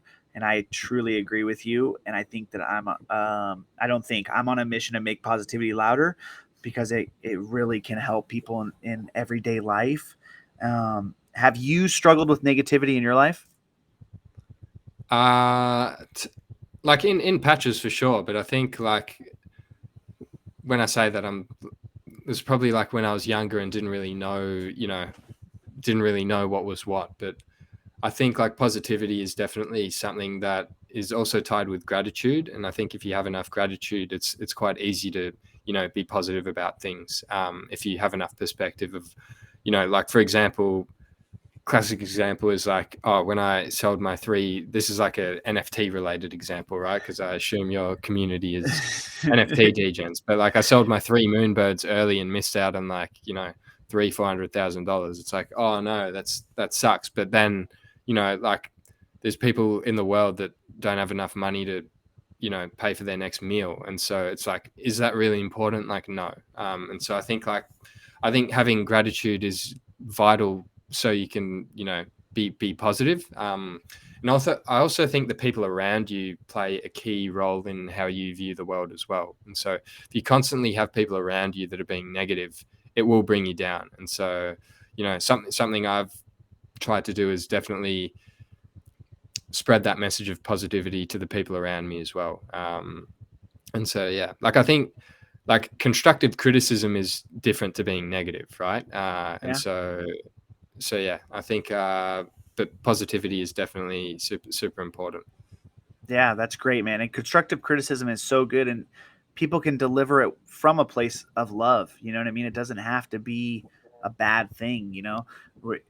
When you're open-minded and you want to grow to be better, like, yeah, I'm hosting this podcast, and yes, I live a very happy, positive life every day, but there's still things I'm working on every single day. And, you know, my wife tells me things all the time that I need to work on, and I love her so much for it because it drives me to be a better person. And yeah, it's not always the best things, like, you know what I mean? It's not the easiest shit to hear, but that's the stuff that makes you better and makes you even, you know, grow to a next level and then help someone else. I always tell people, like, you can't help someone if you're not good. And if you're not 100% or at least 90%, you're not gonna be able to help someone else, because then you're saying shit that you're not doing. And Yeah, so, like, of course. I'm a firm believer in that. Like, you gotta be good before you can go help someone else. And like positivity doesn't mean that everything in your life is fantastic. Like you can go through you know, shitty moments in life. I just think it's the mindset of, you know, continuing to try to improve every day and see life through a certain lens, right? Of continuously trying to get a bit better step by step. And so everyone has shit days, but you know, that's part of life. That's right, dude. Were your parents positive? A pretty positive influence? Yeah, I think so. Like, all in all, like, yeah, like that. Could they be more positive? Definitely. I agree. But I think everyone can. Yeah. But they've always allowed me to chase my dreams, which, you know, I think is like, without them, I wouldn't have become a professional soccer player, right? So I'm very, very grateful for all the sacrifices they made that allowed me to live the life I do. Yeah. What about you? Yes, my parents are pretty positive. They can definitely be more positive. I think in the line of work that my dad is in, and I work for him, it's very, very, very negative. And so I think that's caused him over the years to be kind of cynical. And so, you know, I came to work for him. It's kind of funny. Like, I came to work for him so he could sell it all to get out of it, because I think he'll just be so much happier. And it was different when I was little, because, you know, he didn't have a ton of responsibility. But as I got older, he started growing the business, and he owned multiple franchises. And so I actually just convinced him this year to sell 3 of them to reduce his stress level, because I was like, dude, if you're going to be around the kids, like, you got to be less stressed. Like, I can't have you around my kids being stressed, like, because I'm not stressed. I'm a fucking ball of happiness. And so I was like, I want you to be. I feel like you're a great dad. Thanks, dude. That's like my goal, man. That's like really what I mean, I'm really working to change the world, like 100%. Like, I could tell that to every single person I meet. Like, that's my goal, is to change the world. But, you know, being a good dad is number one. Is number one, because they're, you know, my kids can change the world, and I can teach them the things that I've learned, you know, throughout my life. No, very powerful stuff. And this podcast is taken me by surprise as well, to a certain extent. Before we started, like, I thought this was going to be pure NFT degen talk. Lots of hard hitting, life thinking questions. No, dude, I love it. And I think, first of all, I appreciate that. And I think that, like, most of my guests haven't watched it, which is fucking awesome, actually, because then they I didn't even know you know had a podcast. Yeah. I'm working on just that. Like I'm working on the content. Yeah. It's just wild. like how you didn't know I had an NFT talk show. So, yeah, I'm literally listening. Don't even worry about it, dude. Everybody's gonna know about RenegadeMaster's show. I'm all about, dude. I'm on this winning streak thing I was saying earlier. Like, I want everybody to win, so I'm just gonna be like, yo, did you know RenegadeMaster had a YouTube channel? And no, they're like, no. I'm like, go, dude, check it out. Like, I'm just about that. I'm just about, like, you know, you're doing it. I want you to succeed. I want you to win more than I want to win. You know what I mean? And I love that, because then, like, you saying that you won on those 11 other deeds, like, got me so fired up. I don't even know why, because I haven't made a flip worth more than maybe, I think 4 ETH was my biggest flip. And it's just like, you're telling me this story. What was it, by the way? What was it? Psychedelics Anonymous. So it was basically okay. a no effort flip. I mean, I minted it, so it was fucking easy. But I made some okay money, but you know, I don't have a ton of time. The next right? bull run, So, we're really gonna get you going. oh fuck yeah. Yeah, I'm like right here, dude. I'm getting ready. You know what I mean? We're just building. And yeah, when you told me, when you DM me and you were like, yo, anything you need crypto advice, I was like, fuck. I told my buddy Primo, I was like, dude, RenegadeMasterr told me that he would help me in any way I needed if I need some advice. And he was literally fired up. So that was cool. You're probably the only person I've ever sent that to as well. Dude, that means a lot. Yeah, that really means a lot, dude, for sure. No, like I said, like I love when you come on our spaces, man. We just like, because we talk about real shit, and you're not afraid to talk about that. So I love that.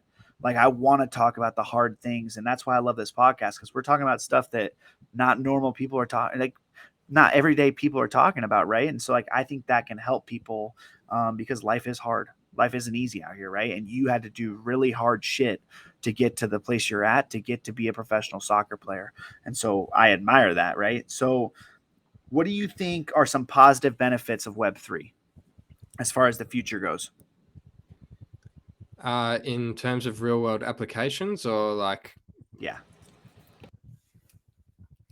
I think a lot of the stuff that a lot of the things that we currently have in place are outdated to a certain extent that can probably be improved upon. Like I was speaking to my dad the other day, right? And this is a cliche example that gets thrown around, but it's like, you own the deed to your house, which is a physical piece of paper, right? And if something happens to that, you have to file for a new one. It's all very old school. And I think like NFT technology in the future, like that could become on, like, verification can be done on the blockchain, right? I don't exactly know particularly how that will look like. And I think we still have a long way to go to make the user experience simpler for, you know, like your dad and my dad, right? I think they would find I think their generation would have a hard time with, you know, seed phrases, transferring the Ethereum from Coinbase to your MetaMask, you know, then to buy an NFT, all that side of stuff can be a bit confusing, right? And obviously you and I are both young and tech savvy, so we got the hang of it quite quickly. But if you're like 60 years old, I think it can be challenging. And so yeah, I think where the tech can go, it still hasn't really been tapped into. And I'm probably not the best person to answer it. But I definitely think like things like ticketing, right? That can be tokenized for sure. And I think, like, you know, the Super Bowl of 1999, right? If that was an NFT, like that, even just from a collectible side of things, that could be cool. I think like just, dude, Michael Jordan's I think it was, I don't know if it was his first NBA finals, one of the tickets sold for like 250,000 like this year. I mean, wow, like, there you go. Yeah, it's like, if that's digitalized in an NFT form, right? My mind goes to Gary V. VCon. It's like, dude, in 50 years, who fucking knows? If Gary owns the Jets that he says he's gonna do, which, like, I fucking believe, right? Whatever. If he doesn't, it doesn't. But like, if he owns the Jets and I have his first VCon ticket, like, I don't know what the fuck that's gonna be worth. You know what I mean? Well, like all of that stuff we won't know until, you know, eventually it happens. And it's all a possibility. Like, I think all of it's very interesting. Like, we still don't know if Ethereum's going to be successful, right? Like we think it will. Whether it will, like, who knows? So yeah, all of that stuff's going to be very, very interesting. Like, I think the digital identity side of stuff is also, you know, as our world becomes more and more online, you know,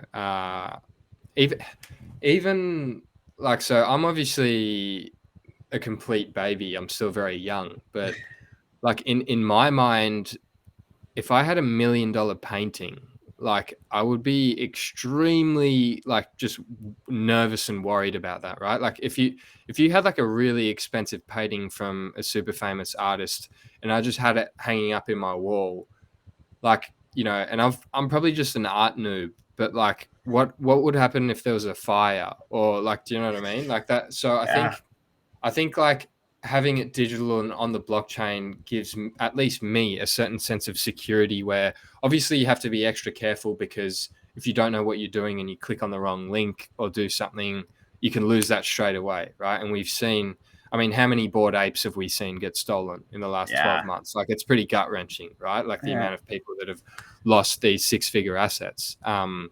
But like for me, my CryptoPunk is by far the most expensive thing that I own. But like, I think like having something like that on the blockchain where regardless of what happens, it's going to be there is like a cool difference from like all these physical things. Yeah. And like the digital identity stuff, I think is cool because like Gary talks about, I think it's a way people communicate with others of, you know, it's like buying clothes or buying a car. It's like in the future, people probably go through, like I do it today where it's like, I look at someone's wallet and have a look at what's inside there. And, you Yeah. know, it tells me a little bit about them to a certain extent. What do you think about, dude? I just thought of this. Like, what do you think about how long until we get some type of company that comes in and offers insurance on JPEGs? That's got to be coming because there's insurance you can get on like a physical painting. I'm sure of it. Like you get house insurance, so you got to, you know, when you insure stuff inside of your house, you insure valuable items like diamond rings, diamond earrings. You can insure all that specifically in different ways. So I wonder if, you know, someone will come in and be like, "Hey, I'm going to insure your Bored Ape for 75% of this whatever for a monthly payment." You How think would that that's work? coming? I'm I just, don't know. I'm just, The only problem is like the market, right? Obviously, if it changes, but that could also change, right? Like if, you know, okay, say a Bored Ape's worth 100,000, and someone pays, I don't know, $200 a month to insure it for 75,000. But if it goes down to 75,000, now they're insured for 50,000, right? They could totally scale that as far as the market goes. but what would it be insured for? Because like typically when If it people gets lose if their it gets NFTs, robbed, right? but that would be due to the user's fault. Yeah. So like what if like I insured my Bored Ape and I created my own scam link and clicked it and stole my own NFT? Like I think like that it would be very difficult to do. Whereas like if you insured an expensive painting and your house burned down, like you also can't resell that painting, right? It's gone. Yeah, that's true. And so it would just I don't know, to be honest. It's a very difficult question. Like if that, I mean, because like if your NFT did get stolen, that person can still go on and sell it, Yeah, right? that's true. Yeah, 100%. So yeah, I mean, it's an interesting thought for sure. Like maybe it happens down the line. I don't know. That's wild. Dude, we're gonna move straight into enthusiasm.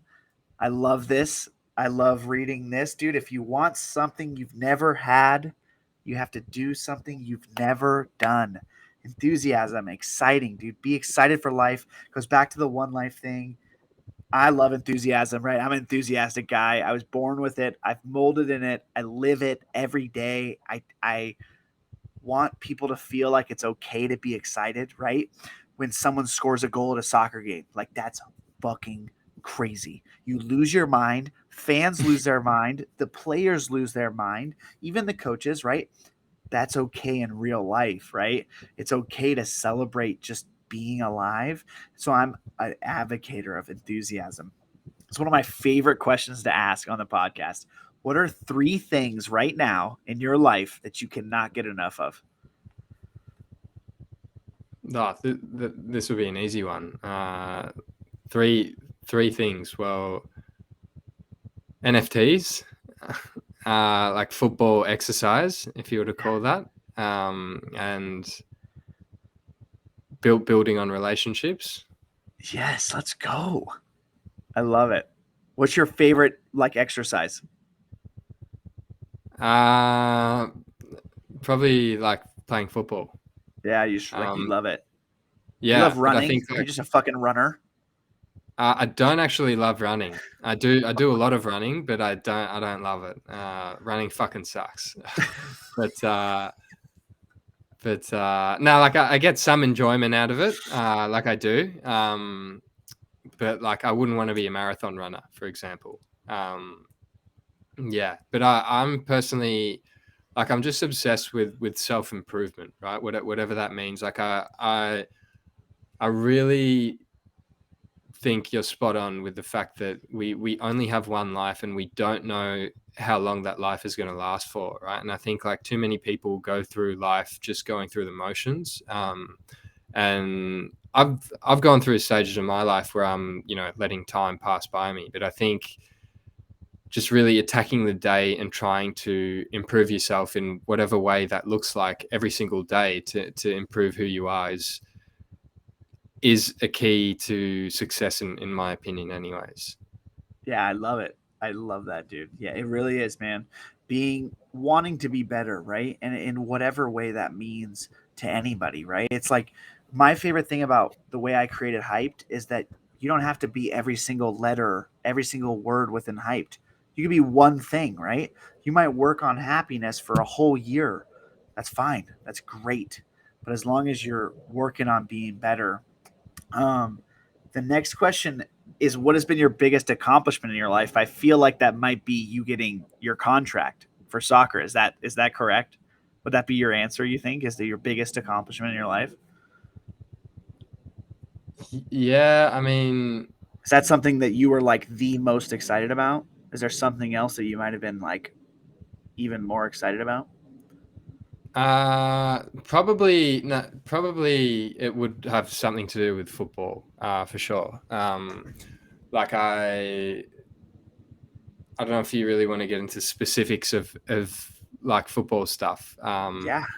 Could be like your first professional goal or something. Yeah, like first professional goal, or like I went to like the under-17 World Cup, and Yes. and like scored a goal there. That was like a cool little moment. But even like buying my punk, right? Like it was like it's wild to me because when I first got started in NFTs, like it wasn't even in the realm of possibility for me to like be able to get a punk someday. And like 8 months later, I comfortably bought one, and like that concept is just wild to me. Like just because that was like something I never thought I would ever be able to achieve, right? If we take away the football side of things. So yeah, like that's also something that I'm personally proud of, just because like when I first got into the NFT space, like I think the first NFT I bought was for 2.5 ETH, and it was essentially all the ETH I had at the time. And that was like my first NFT. And then, like it all went from there. But going back to like what you're talking about, like being enthusiastic and stuff, like I think all these words are linked, right? Like positivity, inspiration, happiness, enthusiasm, dreams. And like, I think in order for you to be enthusiastic about something, you have to, be positive and be happy, like really be inspired by that, like love what you do. Like, I think all of it's tied together. Absolutely, dude. I fucking love it, man. You are spitting straight wisdom. We're going to roll straight into dreams because you already answered the last question of enthusiasm, which was your most exciting moment in Web3, which was you're buying you punk. Had to be for you, Yeah. right? Okay. Most like, so in this also happened in China, right? It was in the midst of a lockdown. I was just scrolling through Twitter and it was like 5 a.m. and I hadn't slept, right? And I came across this project called Wolf Game. And like it was minting, right? And I quickly read through the white paper and I was like, okay, this is cool.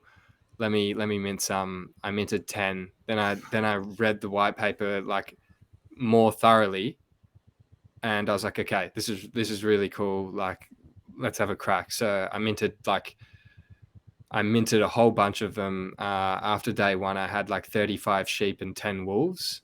And and like that was probably the most wild moment because like obviously sheep went to like 7 ETH and wolves went to like, you know, like 20 ETH. Holy fuck. And so I think that was like and sorry, and at the time, like I don't know if you remember, there was like a live game where you collected the wool, right? And I think at the peak of there was like a week where I was cashing in my wool for like 15 Ethereum each day when ETH was like, you know, like 3-4K. And that was like the first kind of experience I'd ever had in NFTs where it was like real, like FU crazy, like money, right? Like it didn't even seem real to me, right? And so that was like pretty wild. Dude, that was probably the most wow. insane like NFT moment. I'm fucking mind blown right now. So how much money do you think you made total off the trade? Like how much ETH? Do you still hold some of that or no, I don't. Oh my god, how much ETH like, did you make? Like not. So if I'd sold the Pico top, it would have been in the 7 figures. But like I like, I don't know if you remember, but like all the assets got like, do you remember there was like a issue with the game and things got paused and stuff? It would have been it would have been over 100 ETH. But I'm not actually entirely sure. But it was a lot. But it was like nowhere near as much as it could have been at the top. But it was just that whole like fluctuation was like just completely wild. Fuck, dude, that's wild. That's insane. That was wild. That's a wild story, dude, for sure. And especially at 5 a.m. I wonder what time that was fucking I don't even know. I wasn't really involved. I had saw a lot about it because AJ Vaynerchuk was in it like real deep into it. So I started seeing a lot of it. But I had never heard of it. But that was still relatively early on when, you know, like in my NFT journey, and like it, like all of this stuff on Twitter didn't really seem real to me, of like, you know, people that had bought apes at 0.08 and now they were, you know, they did like 1,000x or whatever it was. And that was like the first time I was like, holy shit, like it's kind of just like numbers on a screen that's going up, right? And like it's just kind of hard to process. I've never really this is kind of crazy because I've definitely never had a project where I've bought like minted or something like that it had rocketed like that. But I mean, besides VeeFriends. So I'm just saying, put VeeFriends aside because I never thought about selling that. Something else that I've never minted and like it fucking rocketed like that. So, which is fine. Like I'm not like, I don't feel any type of way. It's just wild. What is that feeling like? It's just another level of just like, holy fuck. Because, you know, that they run up to 20 ETH. Like what in the fuck? Yeah, and sorry, with the wolves, right? Like I sold them all on day one. So like I literally probably got a collective of like 5 ETH from my wolves when I could have gotten like 200, right? And I did that because, but I honestly have no regrets because with my NFT stuff, I have like a core set of principles and rules that I've followed, which has allowed me to get to where I am today whilst limiting my downside. And so, like I said at the start, I was the idiot who put the majority of his net worth into crypto, like, you know, in early 2021. And then essentially that all got converted into ETH, which then I put into NFTs, right? Yeah. And it worked out for me. But like typical smart advice is don't invest more than you can lose, and definitely don't do what I did, right? If you asked anyone, any financial advisor, they would say you're a fucking idiot.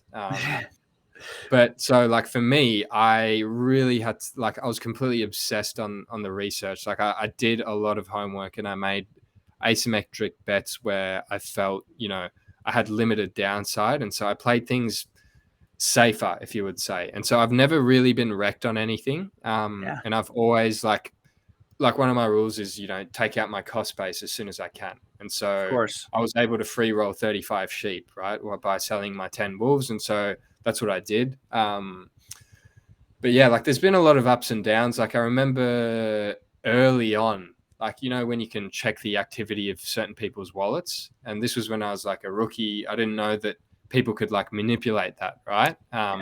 Where it said like Gary V was minting something, but he actually wasn't minting it.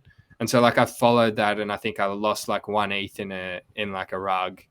and that sucked, right? And I was like, oh, fuck's sake. Like that was when ETH was like 4K. And then literally like 3 days later, I claimed an ENS airdrop that was worth like 25 grand. Like it was just wild.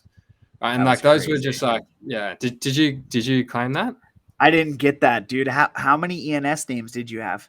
Just one, which is just one. Sorry, dude. I had two, but like I literally registered it like a week before the airdrop thing. Fuck, man. And like the reason I got so many was because I registered it for 20 years. And that was like RenegadeMaster.eth is the one I registered. Yep. Right?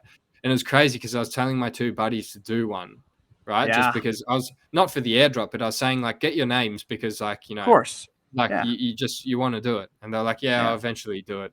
And they didn't do it. And when like, I got into trading, like that was one of the first things when I really got into it in like, you know, September, October, I was like probably right after they did that airdrop. I had already been thinking of doing it, and I did it for like 20 years. I did gentletornado.eth for as many fucking years because I was like, I'm gonna be here for whatever. But I didn't get the airdrop. Yeah, it's kind of wild, man. I've learned so much in the last 8 months, right? Purely from a place of curiosity as well. Like things within crypto as well as like, you know, the broader markets of just economics as well. Just because of all the free content out there, it's pretty insane how much content there is out there on YouTube and Twitter that is free to consume if you have the time and energy to be willing to learn. And like, yeah, like it's been wild. Like even for me, I personally felt like the NFT market was topping in January, February. And so like I also have one of my closest buddies is full-time in crypto. Like he works at like one of the biggest cryptocurrency brokerage firms in the world. I think it might even be the biggest, but like he knows a lot about crypto. So it's been really like helpful for me, especially early on. And so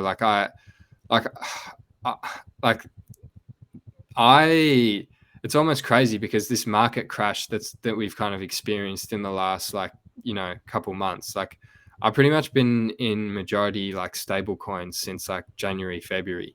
So it's kind of been, this is the first kind of crash that I've been like really prepared for. So like I'm kind of just excited for the future because I like, you know, I think like the next NFT bull run is going to be like unlike anything we've ever seen. Like I'm talking in like 2025 when the next kind of crypto cycle is. I just think like it's going to be wild, man. Like I think people are panicking right now, but I think like if you just remember 6 months ago, did you get any Lux tokens? Did you get the Lux airdrop? I'm sure you did. No, I didn't. You didn't? I didn't. No, I wasn't trading as much back then as I am now. I thought everyone got. Oh, you needed volume on OpenSea to claim it, right? Yeah. Right. Okay, gotcha. Dude, if OpenSea does like an airdrop, like that would be, dude, that or even like gem.xyz. Well, I think OpenSea bought Gem. So if they did some shit together, like I honestly just use Gem now. I don't even use fucking OpenSea. Well, I think MetaMask is essentially eventually doing one, right? That would be wild if they did that. I mean, yeah. I think I set up like 50 different wallets and try to like do them all. So like that was back in the grind season, right? Of like airdrops. Like there's like a few. I think you muted yourself. How the fuck do you manage 50 wallets, bro? Sorry, there's a siren in the background. But yeah, I know. Yeah. I got 2 fucking wallets. I'm like, this is way too intense for me, bro. I can't degen mint. I'm like, dude, I can't handle that shit. I got one. I got my ledger, and I got a fucking another wallet, dude. That's it. That's all you know what? If I get fucking taken up for everything I got, fuck them, dude. We're riding. Yeah, so like this was in peak like degen season when all these airdrops were going nuts. But I spent like, and this was in the time where, you know, like this was all magical internet money. Like the amount of gains that like was happening through NFTs was wild. So I had no concept of, you know, it's kind of wild now because ETH has come down so much. If you look back on the USD prices we were paying for things 6 months ago, it's genuinely mind-boggling, right? Like even for gas fees.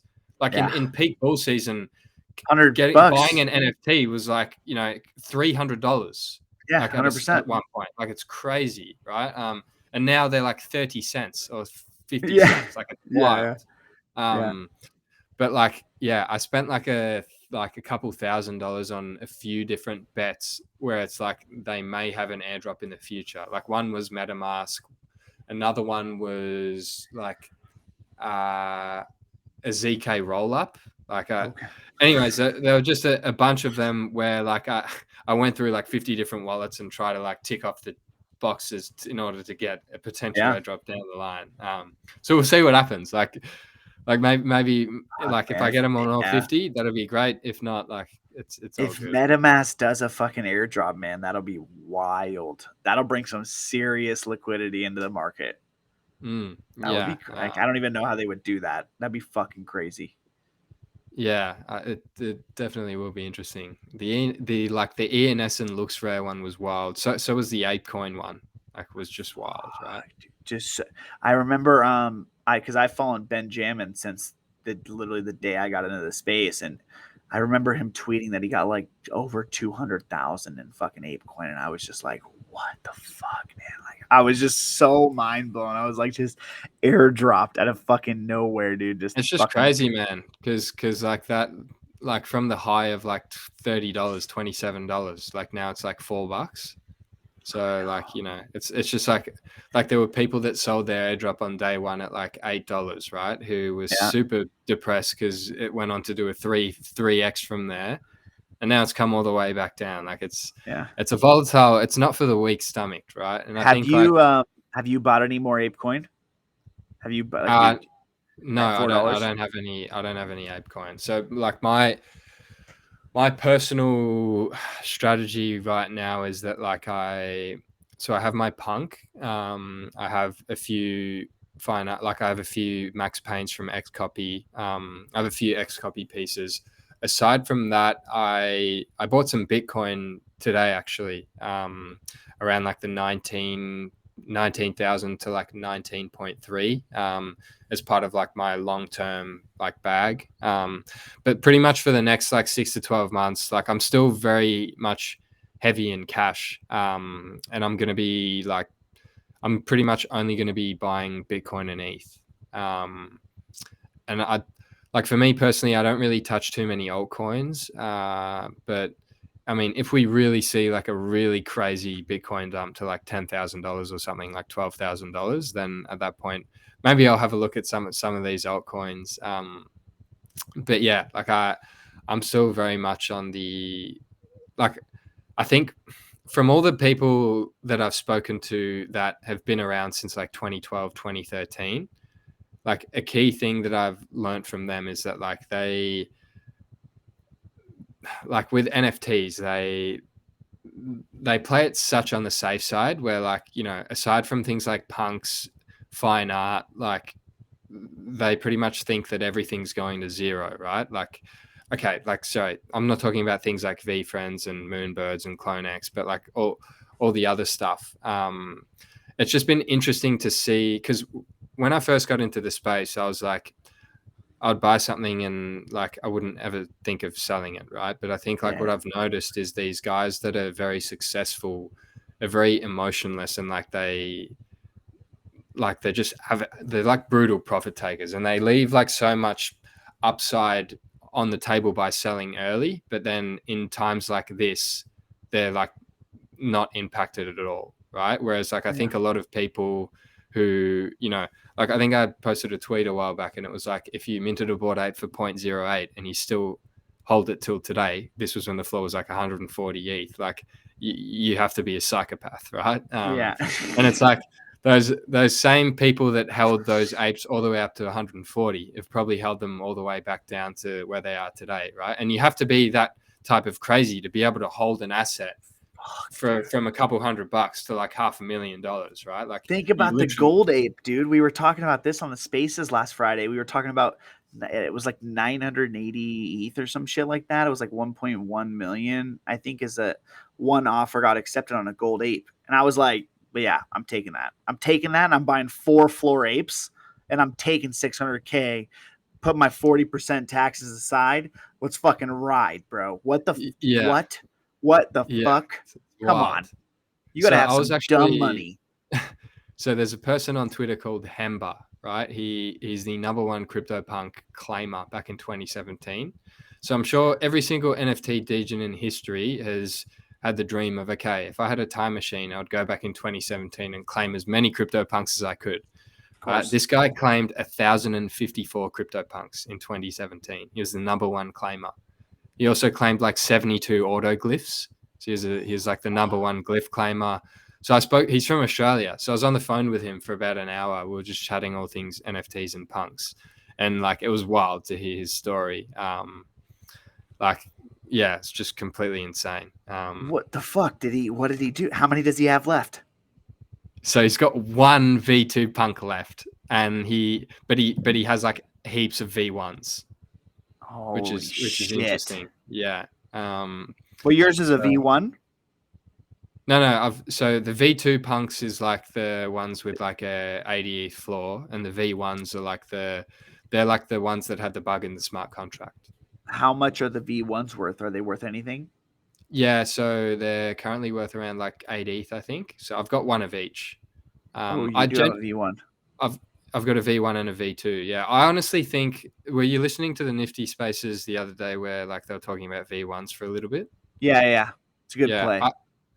I also agree that it's a good play. I'm not talking short term, because I still think I don't know anything about like, short term trading of crypto, but I think like there is a chance that we still have like a big nuke ahead of us. We could see like a bit of a relief now, but like I still think like the floor of a CryptoPunk right now is like 90,000, 100,000. I still think it gets back to at least 50,000. Like I think. And I'm saying that as someone who's holding one, right? Like I think most people disagree with me. But like I think Bored Apes, they're 100K. Like it would not shock me to see them below 50K as well. And so what I was saying with the V1s is like I think V1s long term are a really good play, just because they were the first actual punks, right? That got minted. So from an NFT archaeology point of view, it's like quite historic. So yeah, I picked one up. And like pretty much all I'm holding right now is like my V1, V2, some art pieces, and you that's pretty fucking much liquidated everything. You're like, fuck this, dude. I'm out. You're like, I'm not in any shit. I tend to be like a real all or nothing type of person. I love it. And it's probably not the best. But yeah, I mean it's kind of worked out exactly how I like wanted it to. So like it's like a lot of it has come down to luck, but like I think now I'm in a good spot where I can really set myself up for the next for round. sure. And I think like the best thing that one of the best things that I've learned is what Easy says all the time, man. Profit's profit. And you can't be upset about like your Moonbirds trade, right? Because you made profit. So it's like, of course you could have, held everything and it could have fucking moonshotted, but like, everything's not going to moonshot. So you got to take that profit when you can. The only thing is like, you get 5 or something, you hold on to 1. Just hold fucking 1. You get I should have held 1 bird. You sell 4, you get your fucking bag, and then you hold 1 for that fucking holy grail. You know what I mean? But we're riding, dude. You're great. Let's move into dreams. I fucking love dreams. I cuss way too much on this show. And I think love you're about to go into a dream. You look a bit tired. We've been going for ages. It's whatever, dude. I'm riding so hard right now. I'm so excited. This episode's incredible. I am super tired, but that's okay, dude. Because we'll wrap up. I'm so motivated. It's not even funny, dude. I'm so fucking motivated. And you're making me more motivated to do more research on the shit I'm involved in. I'm thinking about selling everything I have. Fuck it. I'm like RenegadeMaster. This is my guy. Anyways, dreams, dude. I'm a delusional optimist is what I like to say, man. I'm so I dream. I'm a dreamer. I'm a big fucking dreamer, man. I dream of the craziest shit. I know that I can accomplish some crazy shit. So the first thing that I like to start off with in dreams is the dream that you have for your life. So I'm going to read to you the dream that I have for my life, and then I'm going to ask you what the dream that you have for your life is. So I am Gentle Tornado. I am an honest, enthusiastic, and successful man that will inspire others to live their life through happiness.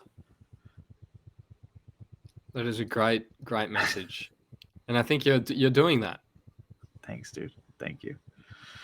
So you're living your dream. Yeah, every day, man. That's the goal. It really is. Yeah. Well, for me, I want to continue playing professional football for as long as I can. Like my ultimate dream, and this is just what I strive towards every day, is to be able to go through life pursuing my passions. So that's like a real simple term. Yeah. And so like right now that is, I obviously love football, and I love NFTs. So, like those two sectors, I'm very passionate about both of them. And I have specifics within those, but all in all, I think I just want to be able to go through life pursuing my passions without having to, worry about like, when I say worry about money, I mean like not having to do a job that I really dislike just to make ends meet, right? So I'd rather do something that pays less that I really love than do something that pays a lot more that I really hate. Dude, that is the alpha. You just gave the most massive amount of alpha to the people listening, that you don't have to make a crazy amount of money. If you love what you do, that is worth so much more than a ton of money, man. That is great. Yeah, I'm rooting for you that you keep doing your passions. You're doing your passions. You're crushing it. If you could tell your 13-year-old self one thing, what would it be? Buy Bitcoin.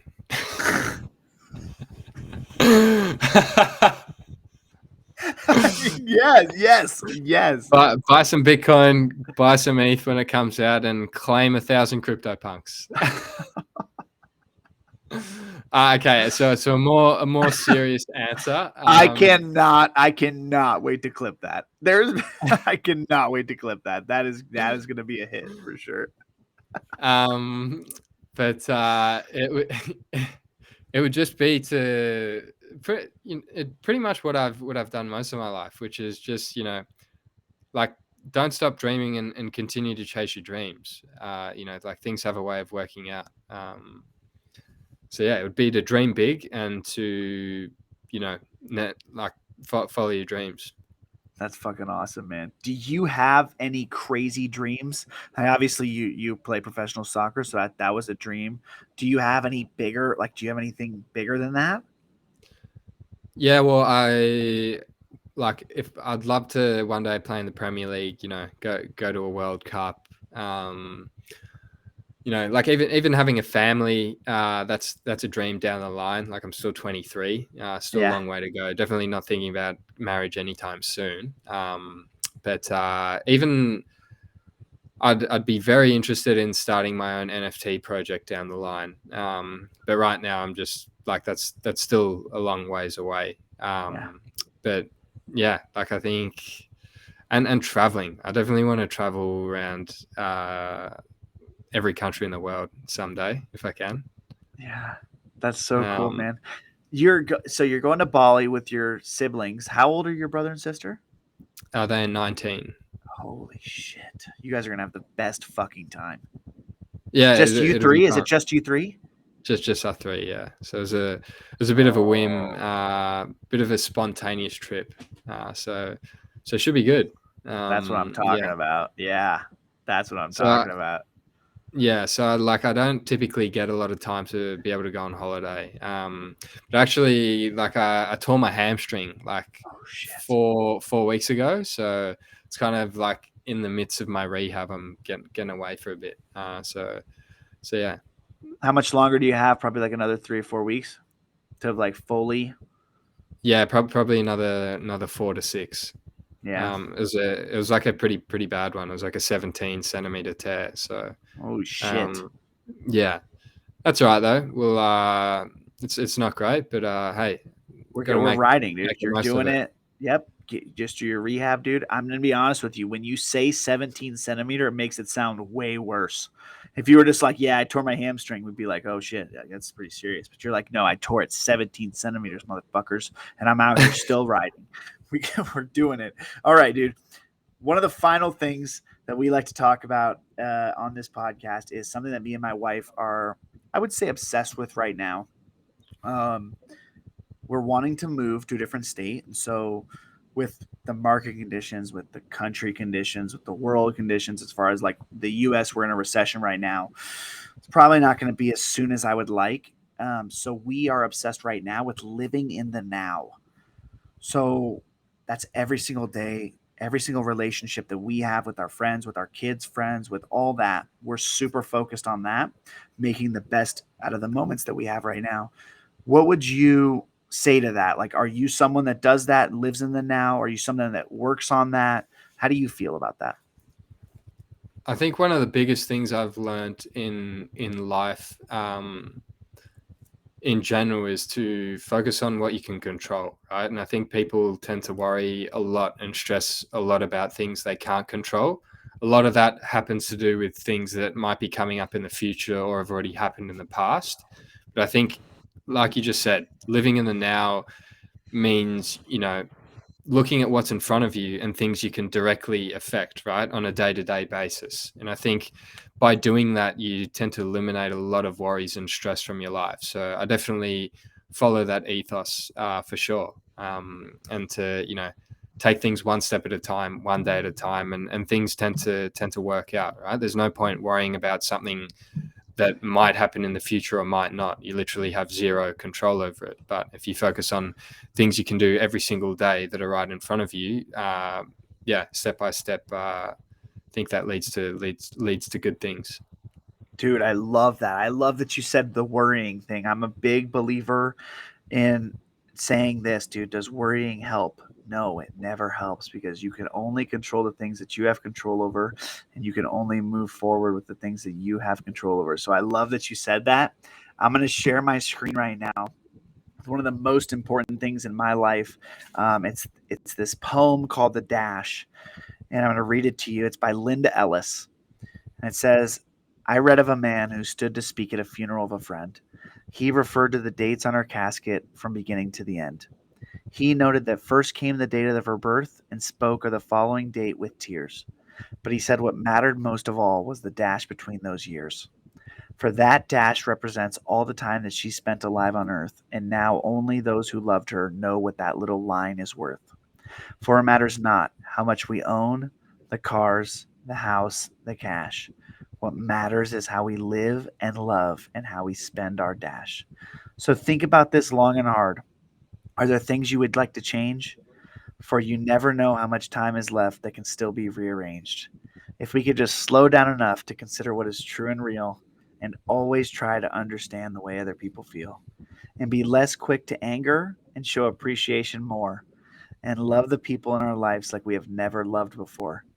If we treat each other with respect and more often wear a smile, remembering that this special dash might only last a little while. So when your eulogy is being read with your with your life's actions to rehash, would you be proud of the things they say about how you spent your dash? Dude, Powerful stuff. Yeah, have you heard that before? I have not. No. What do you think? I think the person reading it had a very soothing voice. Thanks, dude. Yeah. Does that mean a lot to you? Like the dash? Yeah. For sure. I think like the thought of, what people would potentially say about you once you leave the world is a powerful thought. Definitely inspires you to, be that person today that you want to be, leave the mark on your world. So yeah, thanks for sharing that with me. Let's go, dude. So the final thing is that you get to leave the audience, the listeners, the viewers, with one comment, one of just a final thought, and then one question. On comment and question on what specifically? Just whatever you want. I'll keep it NFTs then. Okay. Just because that's what I expect. Is that the most of your community? Probably. Yeah, I think that, every one of my guests have been from the NFT community, but I will eventually bridge off into some different people. I have very influential people in my life that have like owned leadership companies and stuff like that. So, Yeah. Okay. Cool. you know, right now, yes, but ultimately I'll do, I mean, anybody. I love this. I love interviewing people. Hyped is universal. So right now it's NFTs, but you know, I want to help anybody in any aspect of their life. Okay. Well, a comment on NFTs would be to have patience. You know, bit of perspective. Definitely what we were touching on before. If you find yourself really, really worried, I would say that is a sign that you're probably overinvested, right? And I can't tell you and I've been there before because, you know, like we discussed, at one stage my net worth was like 90% plus in illiquid JPEGs, right? Which is just something nobody should ever do. Yeah. And I can't tell you like right now, you know, like I've got a very balanced portfolio, where if all my NFTs went to zero, I would be sad, but it wouldn't impact my life one bit, right? And so Yeah. I would just say use this time to definitely learn, educate yourself, because I'm a big believer in the fact we will get another massive NFT bull run in 2025. It's still a while away, but when that time comes, we're going to get a massive onboarding of people that are brand new to NFTs, just like we were in 2021, right? And the only thing we're going to have on them is the experience of the last 4 years leading into that. So use that, definitely learn from your mistakes. Like I think I've made many mistakes over the last 8 months, but I've made an effort to learn from each and every one of them so I don't repeat, the same mistake twice. And a question for the audience. Is that something is that coming from the perspective of like, I'm asking the audience a question of something I'm interested in? Sure. Anything you would love answers to. Anything I'd love answers to. Okay. Do you have a fan? Do you have a fan in your room? No, I don't. That little ticker, right? Yeah. I think that's coming from my headphone wire. Can you still fine. hear me? Yeah. Oh, yeah. It is Okay, for I sure can't your hear you. wire. No, that's fine. I just feel like we're on a helicopter ride. Yeah, sorry. That's my dodgy headphones. These are my buddies, fine. so I need That's fine. to replace the cord. It's not a big deal. Question for the audience is, if you had to, I'm just going to keep it NFT specific because otherwise there's too much of a broad spectrum. But I it feel would like be, hold on. I feel like you want to do real life shit. You can. You no, don't have to. It doesn't have to be NFTs. no. I just feel like I'm qualified to speak on NFT stuff and not about much else. Because I'm a 23-year-old. Like, what am I gonna? I don't know much about life. You've done some good shit though. You've done some really good shit, dude. It would be, if you had to buy and hold an NFT for the next 10 years, what would it be? That's a good question. What's your answer to that question? Is that a bit better? The ticker? Yeah. Unfortunately, it's the end of the podcast, so I'm not sure how the listeners. I'm sure I can edit it out. I'm sure it's fine, dude. It's fine. What's your answer to that? Is your CryptoPunk? Yeah, for sure. Without a shadow of a doubt. It would be my CryptoPunk. Dude, I feel like you have to get a VeeFriend, man. The fact that you followed I Gary, will get a you have VeeFriend. to. Yeah. Yeah, Gary follows Especially me back at as this well price. on Twitter. Oh, dude. Oh, come on. At this price, this is like, it's a fucking steal. It's disgusting. I was going to ask you, like, would you buy another one? Oh yeah. Like if Like, I as can in your flip. third one. Oh, 100%, dude. If I can degen, right, like one of my goals is to buy 5 more VeeFriends 2s, but and I get that evaluation that's like almost 3 ETH right now, and I would just rather save that 3 ETH for a VeeFriend 1. because I mean, there's so many times like in the Discord that Gary has said just like VFriends 1 or the Grail. Like you just buy more VFriends 1. I would Like, say I would say that, like, if considering you bought one with your dad, right? Like back in January for like 65,000 or something. What's the floor of a VFriends right now is what, like maybe 8,000-9,000 or something? Is that yeah, right? Yeah. So I would say, like, even if you can like go halves with them again to get another one, just because I think this is a key thing, right? Where yeah, you minted your first VFriends, right? But you only had one. And that's why it was so difficult for you not to sell it when it hit like 100 grand or something, right? I think if you get another one now at like I'm only saying this to you specifically because you have such high conviction in VFriends, right? Like I can tell you're so confident in it. And so if you pick up another one here for 8,000 or whatever, that will half the cost price of your other one. And then in the next run up, like, you know, you could sell one, could sell two. But I think that's, and, you know, I'm in the same boat with my punk because I only have one. And so I'm going to find it very difficult to sell that. You know, even if it hits like $1 million, it's going to be difficult to sell it. So I'm hopeful, and I still think the punk's floor is going to crash and burn, you know, below 50K, and I'll probably look at picking up another one. I think like I think you should for sure focus on getting another punk. I think that's a huge play for the future. I think for me, dude, it's like the number one VFriend is a gift goat, and they've been going for like 22 to 25 ETH on the low end, like pretty frequently, to be honest, right now. And they were going for like 100 ETH in the bull run. And that was when ETH was like 4K, right? Yeah, dude. And so my mind is like, if I can get to that, that's like that's like the holy grail to me. I don't know if I can, but if I can, that's like for sure what I want. I'd rather buy something like that because like they still have I think 7 or 8 more NFT gifts, because the way that he gives them a gift, like he doesn't have it planned out, but he just gives you a gift and it's an NFT and a physical gift. And so like that's why it's valuable. Like, so what happens when those 7-8 gifts are finished? That's it. Yeah, there's no more gifts. But so I don't know if but to think about this is like he could keep giving gifts. I mean, he could change the metadata, right? So it's like, who knows? He could also stretch those gifts. Like my list for like things I'm looking at picking up over the next 6 to 12 months, it's like a Mutant Ape, just because I think Bored Ape Yacht Club membership could be good. But I still think things could go down another 50% from here, easily.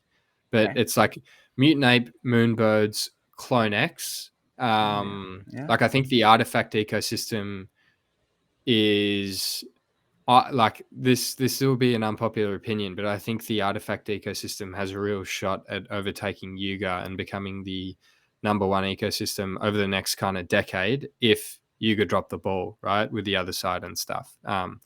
You know, them being tied to Nike. Nike's been a company for 58 years versus Yuga Labs being a company for 1 year. Like I think their community is, you know, massive, like the Nike fan base. So I see big potential there. And VFriends. Like, so they're all projects I'm looking to pick up over the next like 6 to 12 months. Yeah. No, I agree, man. I think like I agree with you. I think it's going to go down more. And I think I just want to be ready for that. I think like I've really been thinking about selling a lot of my shit. Like, you know, I have 4 Littles, which I don't know if you ever heard of that project, but I had high conviction, but they're creating a game. It's like I've owned some Littles. Yeah, so it's like fuck, man. It's like I don't want to sell them, but it's like, man, I could just use that ETH to just stack, or, you know, like it's definitely better to be liquid. Because you never know the play, like the degen plays, right? Like the portal's always making money. And so I just think like whilst the macro environment's the way it is, there's not really a bull case for crypto, right? Like when the odds that we're going to see speculative stuff go back to all-time highs in the next 6 months is like close to zero. And so for me, like I'm happy like being in the things I'm in, like, and for you that would probably be like VFriends, right? I don't know what else you own, but like, and for me, like I got rid of everything else that I like wasn't 1,000% confident in would like be around no matter what and still be relevant in 10 years time, right?